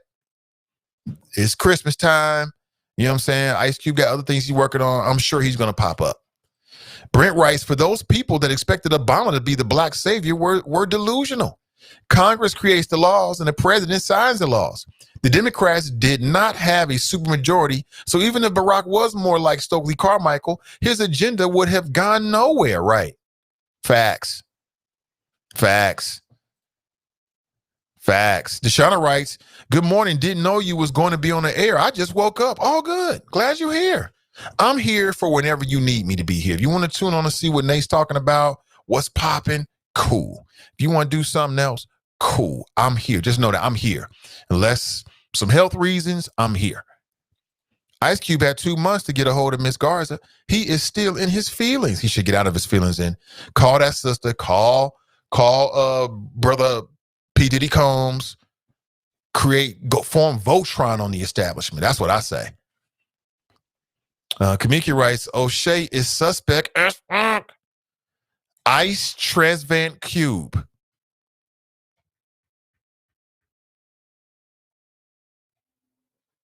Dale writes, Clay Kane. You're right. That's a brother's name, Clay Kane. Clay Kane. I like him. I've seen his podcast. I like him. Janine writes, good morning, Nathan and the Choppers. Brian Rice says the person who took millions from families in the name of Black Lives Matter, shaking my head. Jasmine writes, he doesn't want to collaborate. He wants to be relevant. Can someone just stream some of his music so he can leave us alone and stay out of grown folks' business? What's up, Alexander? He writes, Alicia Garza's book, The Purpose of Power, is incredible and irrelevant to where we go from here. What's up, brother? Lee writes, didn't Ice Cube diss Eazy-E for going to the White House? I think so. But that was music, and this is real life, so that's different. Congress writes the laws. The U.S. Senate votes and makes the final decision on the law, and the president signs off on and or vetoes the law. Dame Forever writes, the answer was terrible. You talking about Barack Obama? The answer wasn't terrible. The questions were terrible. So, for instance, Trump did an interview with Axios. I forget the white male's name who works for Axios, but he grilled Trump's ass like shrimp on a barbecue when it came to COVID. I wish that Charlemagne would have brought that same energy to Barack Obama when it came to what did you do for black folks. That's a real big question, but there's some specifics that he could have went through the cabinet positions. The people that were actually in the administration to represent him. Who he nominated to the Federal Reserve. If you want to sit down with a former president and ask him about his commitment to the black community, I think you should be prepared. I think you should be prepared to ask that question on every layer, because an administration has different layers to it. I was a little disappointed, but shout out to Charlemagne though. The alt middle is a euphemism for black Republicans. I've thought that.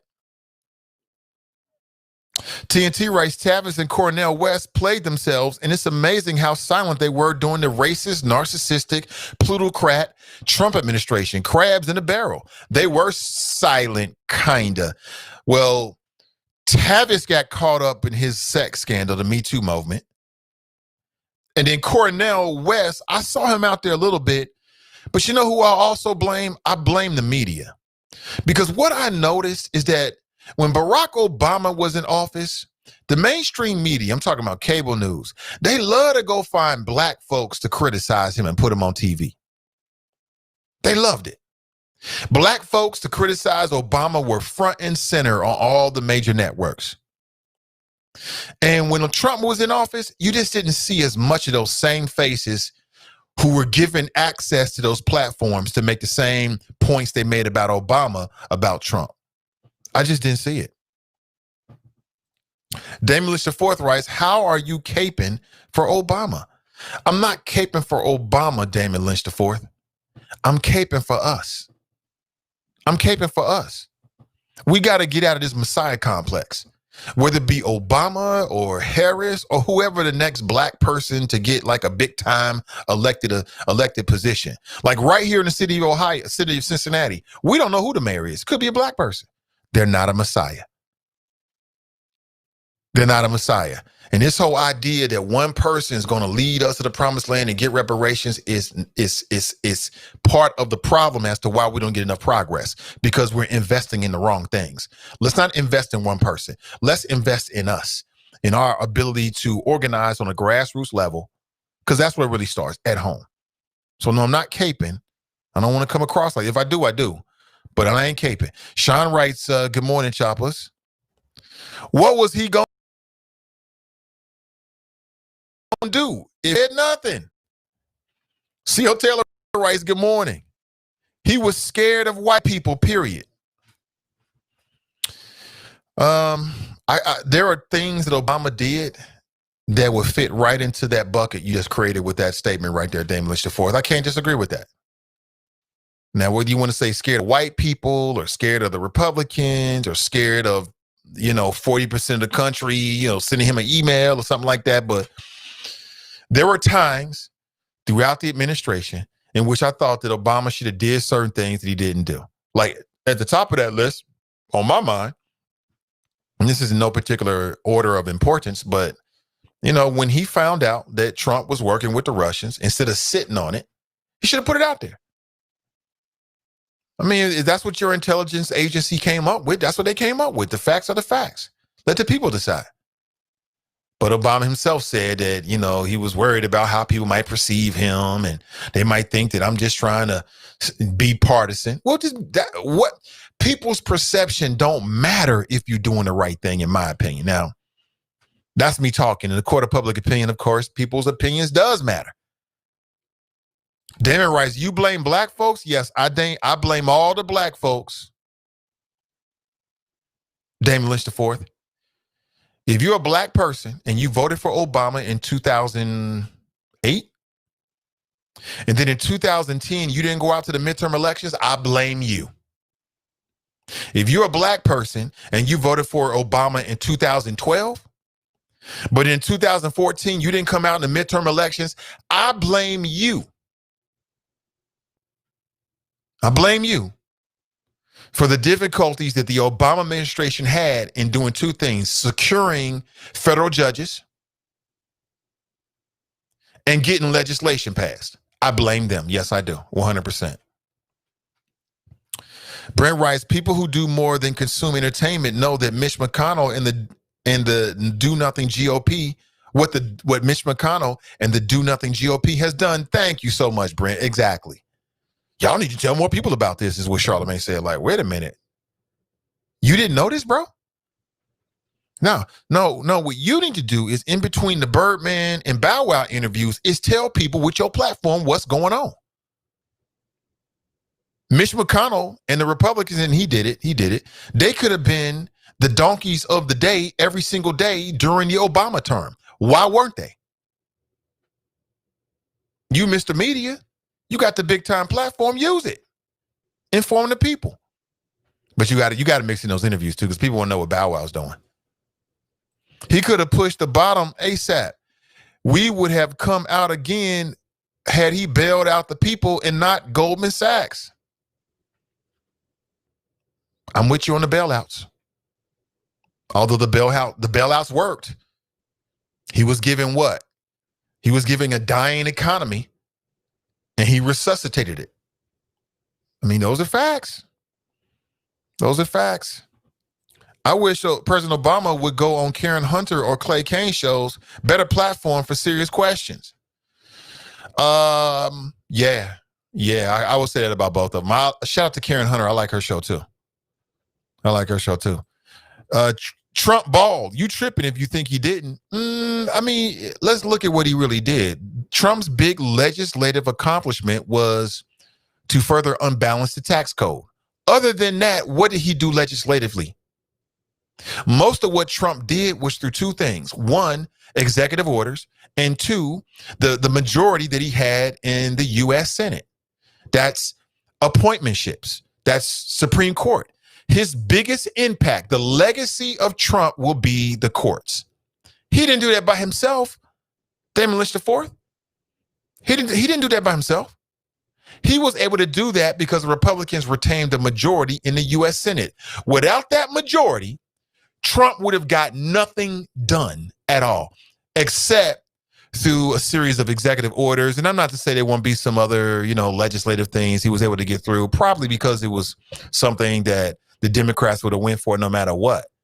But largely, his legacy will be the courts, federal, Supreme Court. He didn't do that because he's some kind of super dope negotiator. He did that because in the elections previous to him getting into office and when he was in office 2 years in, his party retained a majority. They didn't do that through magic. It wasn't witchcraft. It wasn't a rain dance. It wasn't voodoo. It was votes. Simple as that. It was votes. It wasn't no magic. Trump didn't just through the power of his charisma make it happen. People voted. And those are the consequences of the elections. The majority went to the Senate. Mitch McConnell does what he wants to do. That's all I'm trying to say. I think Charlamagne the God is aware of the demographic of his audience, and when speaking to Obama was coming from that place. Okay, I'm with you on that. BC is not in depth and leave ish open. Damon writes, what's the call-in number? It's right there, Damon, 513-873-7134. That was an hour ago. He's probably moved on at this point. Yeah, people give him the number. Great. Woody writes, seeing some of the comments, no wonder black folks will always be on the bottom. We got to change our mentality, man. Our mentality cannot be what somebody else going to do for us. It's got to be us that does it. It's the only way it's going to happen. If we can find allies along the way, great.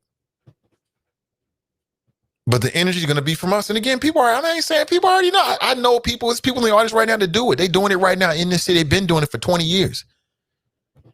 This ain't nothing new. I got to amplify the obvious sometimes. Sometimes it seems obvious, but that's part of what I think good media has to do. We got to remind people of the obvious. The obvious is there is no Messiah. Jesus, I don't know if he exists. Some people say he don't exist. It's up to you to your religious beliefs. There is no Messiah. There is no Lone Ranger. Nobody's come to save us. Black Panther is fictitious. And if we don't do it, it ain't going to get done, period. Simple as that. Marcia writes, good morning. What Obama did for me was my grandmother told me there would never be a black president. And although she had passed a couple years before he was elected, I thought to myself, dang, I wish my grandma was here to see this black president. I was just proud to see him in office. And there's no reason we couldn't be. There's no reason why we shouldn't have been proud to see Obama in office. I was proud to see Obama in office. My daughter grew up and the first president she ever knew of was a black person. That's powerful for her. Because if you can see it, you can believe it. I think her horizons of the possibilities of what she can become have got to be far broader than when I grew up. I never saw that. I never saw anything like that before. First Lady Michelle Obama, a real sister, real black kids, like for real, in the White House. That's amazing. I'm with all of that. Brent says to Kelly, I think you would be great for city council. I think so too. I mean, whatever people want to do. Hey, Tiffany writes, good morning, Nate and Choppers. Listen, we got a brand new podcast coming very, very soon. I'm very excited about it. This podcast is hosted by a black female, an entrepreneur in the city of Cincinnati. She's already been to a podcast, but I just want to help push what she's doing. And in my opinion, the core of what she talks about and we'll be talking about is wealth building. It's wealth building, whether it be through real estate, whether it be through cryptocurrency, or whatever investments are relevant to the community, and in particular to our community. And I'll tell you more about it real soon. Real soon. See, Brent writes, oh Lord, it's Leroy. from Fame. Leroy from Fame. SP847256 writes, Fame, that was weak, bruh. Tiffany writes, still gambling, dude. Angela writes, gambling is an addiction. Come on, dude. Dale writes, he's too mental. Mike writes, what kind of word soup? It's gambling. It's gambling. I'm not against gambling I'm for gambling. I'm grown. I want to do what I want to do. As long as I ain't hurt nobody, commit no crimes. If I want to go gamble, if I want to do some sports betting, God damn it, with the money I want to do it. I got no problem with it. Now, there's some people that take things too far. And they might take gambling or sports betting too far.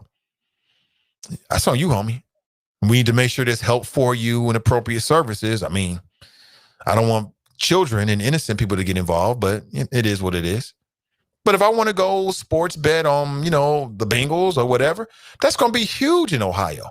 It's going to be huge because humans love the sport. They love the bet.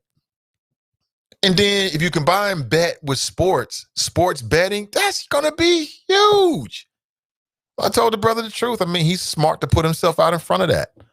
Hope he does well. Hope he make it a big old, I hope he makes more money than he can even count. That'll be dope. I'd be the second happiest person in the world because he'd be the first happiest. Ask him why he didn't use his math skills to hit the Powerball. Right. Yeah, since it's not gambling.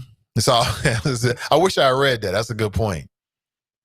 I'm sure he would have had some word soup for us. Cass writes, hey, Choppers. Hey, good to see you, Cass. Absolutely great to see you as always, a.k.a. Storm. I saw that Facebook post. Hey, it comes with territory. What are the odds that the governor will sign it? I don't know. Hey, here's Linda Matthews. What's up, Linda?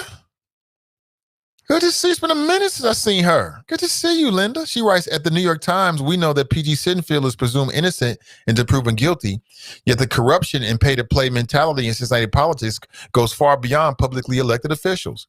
There is an incestuous pool of entitled blue blood, old money interests infecting every aspect of public service and economic life, including law firms, judges, corporate boards, elected and appointed city officials serving below their pay grade, hint, hint, and quasi-public entities and officials with a license to ignore and pervert the rule of law, steal property, opportunity, and economic livelihood. The Cincinnati Enquirer will never, all caps, report on this. It is a rag, a pamphlet, devoid of truth. The people of Cincinnati deserve a credible, truth-seeking investigation into the culture of corruption that continues from Boss Cox to the present day in the city of Cincinnati, S-I-N, Cincinnati. When somebody does that, please look me up. I have a treasure trove of evidence for you. Evidence? Treasure trove? That sounds like a tip.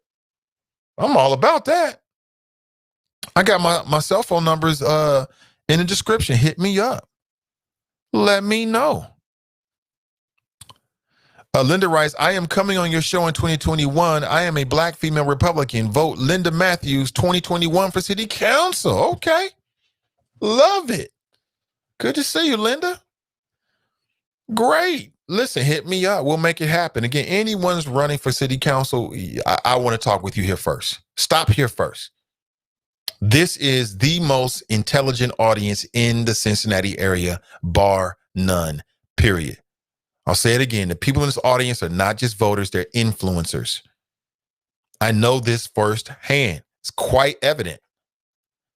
So most deaf, black Republican, cool. Let's do it. Let's do it. Lillian writes, let's get together and encourage GA black voters to vote. Absolutely. Absolutely. Fame wants to turn it on Tiffany. He says, the Powerball is gambling. Brent, pick a park since you want to call people gay. Oh, boy. Actually, if I remember correctly, that's what you were doing. You were doing that with Brian. Completely out of character for a man with any real conscience. Maggie writes, nothing. What's up, Maggie? TNT writes, Obama questions, do you regret not considering reparations? Why no African Americans appointed to the Supreme Court? TNT knows what time it is. Exactly. I'm not here to criticize Charlamagne. I ain't trying to do that. Brother's way more, if you want to call it, successful than I am. Way more. His platform is 100,000 times bigger than mine. Great. But as a member of the media that knows what I'm talking about, and I do this, the question is just one part of it. The follow-up is where the fun is. That's where the meat and potatoes are. And, you ask Obama this question about, well, some people say, what you do for black folks? You got to be prepared to go down the line. That's an excellent question, 2 of them. The second one, fair. Why no African Americans appointed to the Supreme Court? Did Eric Holder do enough to end the culture of abuse of power through police department, black people accountability, home ownership, black-owned businesses, inner-city public schools, school loan debt? If you're going to talk to the former president, you got to do a lot of homework. And you got to understand what the policy proposals were and where they ended. You have to know all of that and be prepared to back up your initial question with those follow-ups that can really challenge whoever. It ain't about trying to make somebody look bad. That's not what you're trying to do. You're trying to get to the truth of the matter. You're trying to drill down and get to the fat, or should I say, get to the white meat, get to the bone marrow. You want to get to the core of it. I mean, how many times you get a chance to talk with a president? That might be once in a lifetime. Now, of course, with their platform, they might talk to him once a year. So it might be different for them. But for most people, that's once in a lifetime. Take advantage of it, homie. Dion writes, because who turned out of the midterm elections, Obama can't fully do more for the black community. People need to understand this. That's all I've been trying to say. I think that people criticize Obama and they think that was his intention. I can't speak for the man. I don't know. All I know is that structurally speaking, he was dealing with tremendous obstinate opposition. The Congresses of his last 4 years were the most do-nothing U.S. Congress in history. This is fact. They got less done. I used to make this joke. Like, I had a running joke during those times. It was the easiest job in the world was to be a Republican in Congress because you don't have to do anything. All you got to do is keep saying no. No matter what the answer is, the question is no, no, no. You ain't got to show up to vote. All you got to do is just say no, because that's all they did for 4 years. And it worked like a charm. We got to be smarter than that. And media has a responsibility to our audience to tell us the truth. What are the facts? People can make their own decisions, but what are the facts? What is the truth? After that, it is what it is.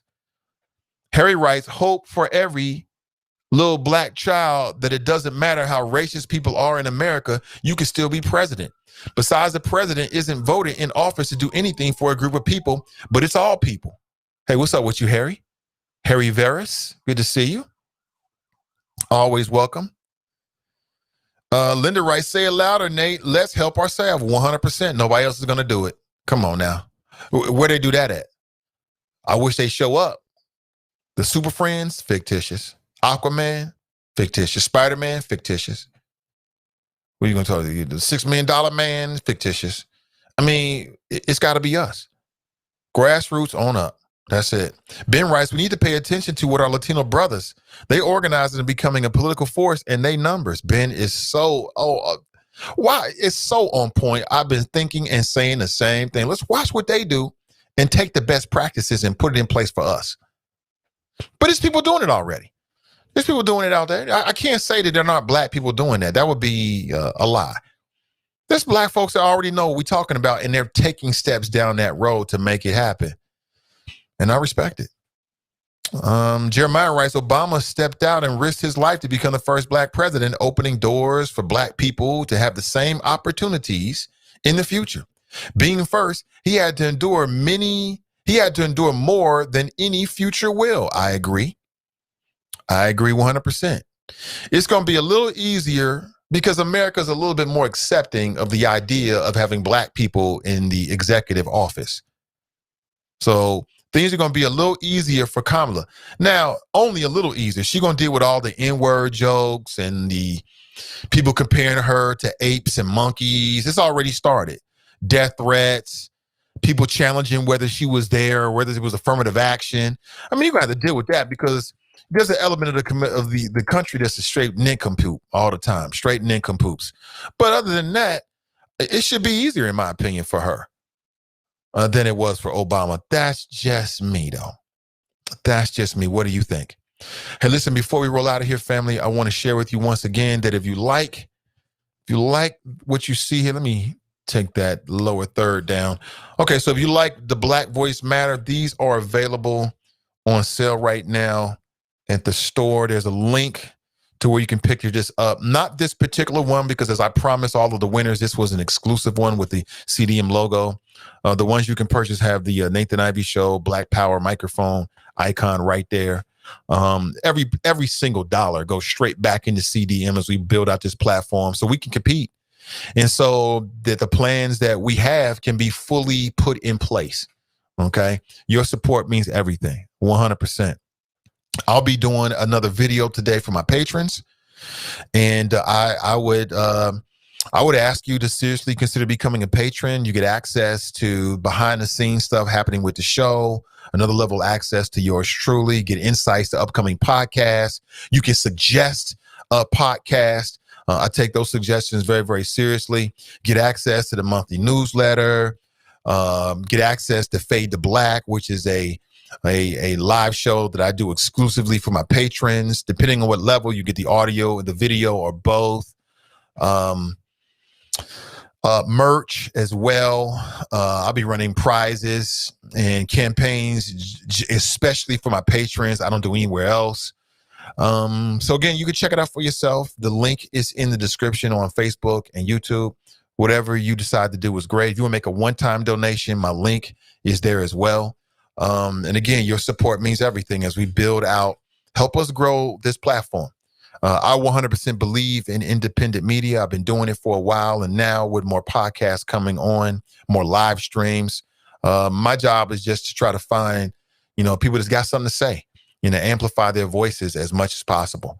And I'm doing exactly as I said I would do. I hope you can see that. And we're just getting started. We are just getting started. So shout out to Team NI. Shout out to my patrons. And shout out to you as well for being here. Really appreciate it. We still got time. We got 2 more minutes. I'm here till at least 10. Like I told you, 7:30 a.m. to 10. I've got some next week. I am scheduling more guests for the show. Members of city council, mayoral candidates, because they're going to have a mayoral primary coming up in, March of 2021. So that should be interesting. Just a lot of things are going on. We have been, so CDM teamed up with Shanghai Media. I'm not so sure why that's so big right there. What is that going to do? Oh, okay. Damn, I'm not sure why that's so huge, but so, and we got a brand new podcast we're working on, and we've been looking at that's completely just disproportionate to that screen size. I know it, but we teamed up with Shanghai Imaging to create a new podcast that's in development. And it looks like we've focused in on someone who we think will be a good host. So we're going to end that campaign. You're not going to see that up on Facebook anymore, and start working behind the scenes. You might see some promotional videos here in the next few weeks, but I really think that idea is going to come to fruition next year. And just some really good ideas I've yet to start on production with at this point. Having, multiple levels. I mean, there are people who are doing existing podcasts, great work that I respect, that may come under the CDM brand. There are other folks that we are developing podcasts from the ground up and live stream shows. And then some other ideas that are down the road in 2021. But again, if you like this type of show, if you like this show, if you like any of the podcasts, and you can respect the mission that I'm on, which is to amplify Black voices, to amplify marginalized voices, and to build independent media in the greater Cincinnati area and beyond, then hit the link tree and, support however you feel like you want to support. Okay. Again, I ain't going to turn away anybody's support. If you're like, hey, Nate, all I can do right now is like and share, please like and share. If you want to help with some kind of monetary donation, great. If you want to get one of these Black Voices Matter sweatshirts, great. Okay. But again, on all levels, I respect everything you do to help push this forward. A lot of well-wishers out there. Nobody builds anything by themselves. I'm sorry. Nobody builds anything by themselves. It takes a gang of folks to get anything done in this world. I 100% know that and respect it. So I'll leave it right there. Have an excellent rest of your holiday weekend. If you're working, get it in and get back home to your family. If you're chilling today, great, chill, relax, get them leftovers in. Make sure you get that workout in. I'm about to get a workout in right now. All right. And we'll catch up real soon. All right. Viva La Choppa. Shout out to Team and I, my patrons. Shout out to you for being here. If you haven't already done so, please like and subscribe to whatever platform that you're either watching or listening to me on. Okay. Whatever platform. Have an excellent rest of your day. And I'll be back with you bright and early on Monday. And we'll chop it up on people, politics, and pleasure. I'm Nathan Ivey, and I'm out. The Nathan Ivey Show is supported by listeners. Go to www.patreon.com/Nathan Ivey Show and help Nathan keep the show independent.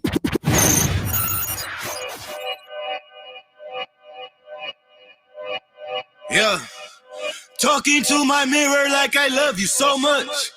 Curving on my critics like I heard you, so what? You can't kill my confidence, I think I'm the man. Tally all the I ever gave on my head. Lately I've been living like I can't take a loss. They ain't wanna help me, that's what made me a boss. You can't kill my confidence, I think I'm the man.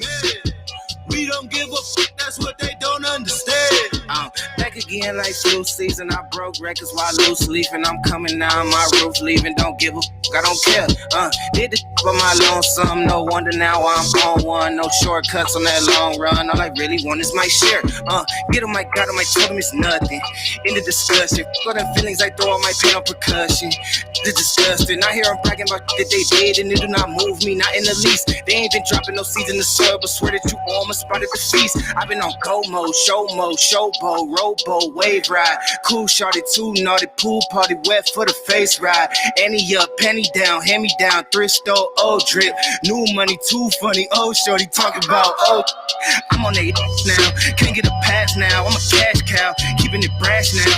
It's trash now, I'm a spaz out. I've been killing my lows and living on highs. You see in the skies the proof. You could just see in my eyes that there is no lies. I cannot disguise the truth. I've been duck dog, getting to my new merch, color duck sauce on the new couch with my chucks on. Get the on with that hate. I'm big cool on the small chat, cause I know now that I'm all that. Got a hawk guy on the ball cat, get the out of my face. Talking to my mirror like I love you so much. Curving on my critics like I heard you, so what? You can't kill my confidence, I think I'm the man. Tally all the I ever gave on my head. Lately I've been living like I can't take a loss. They ain't wanna help me, that's what made me a boss. You can't kill my confidence, I think I'm the man. We don't give a fuck,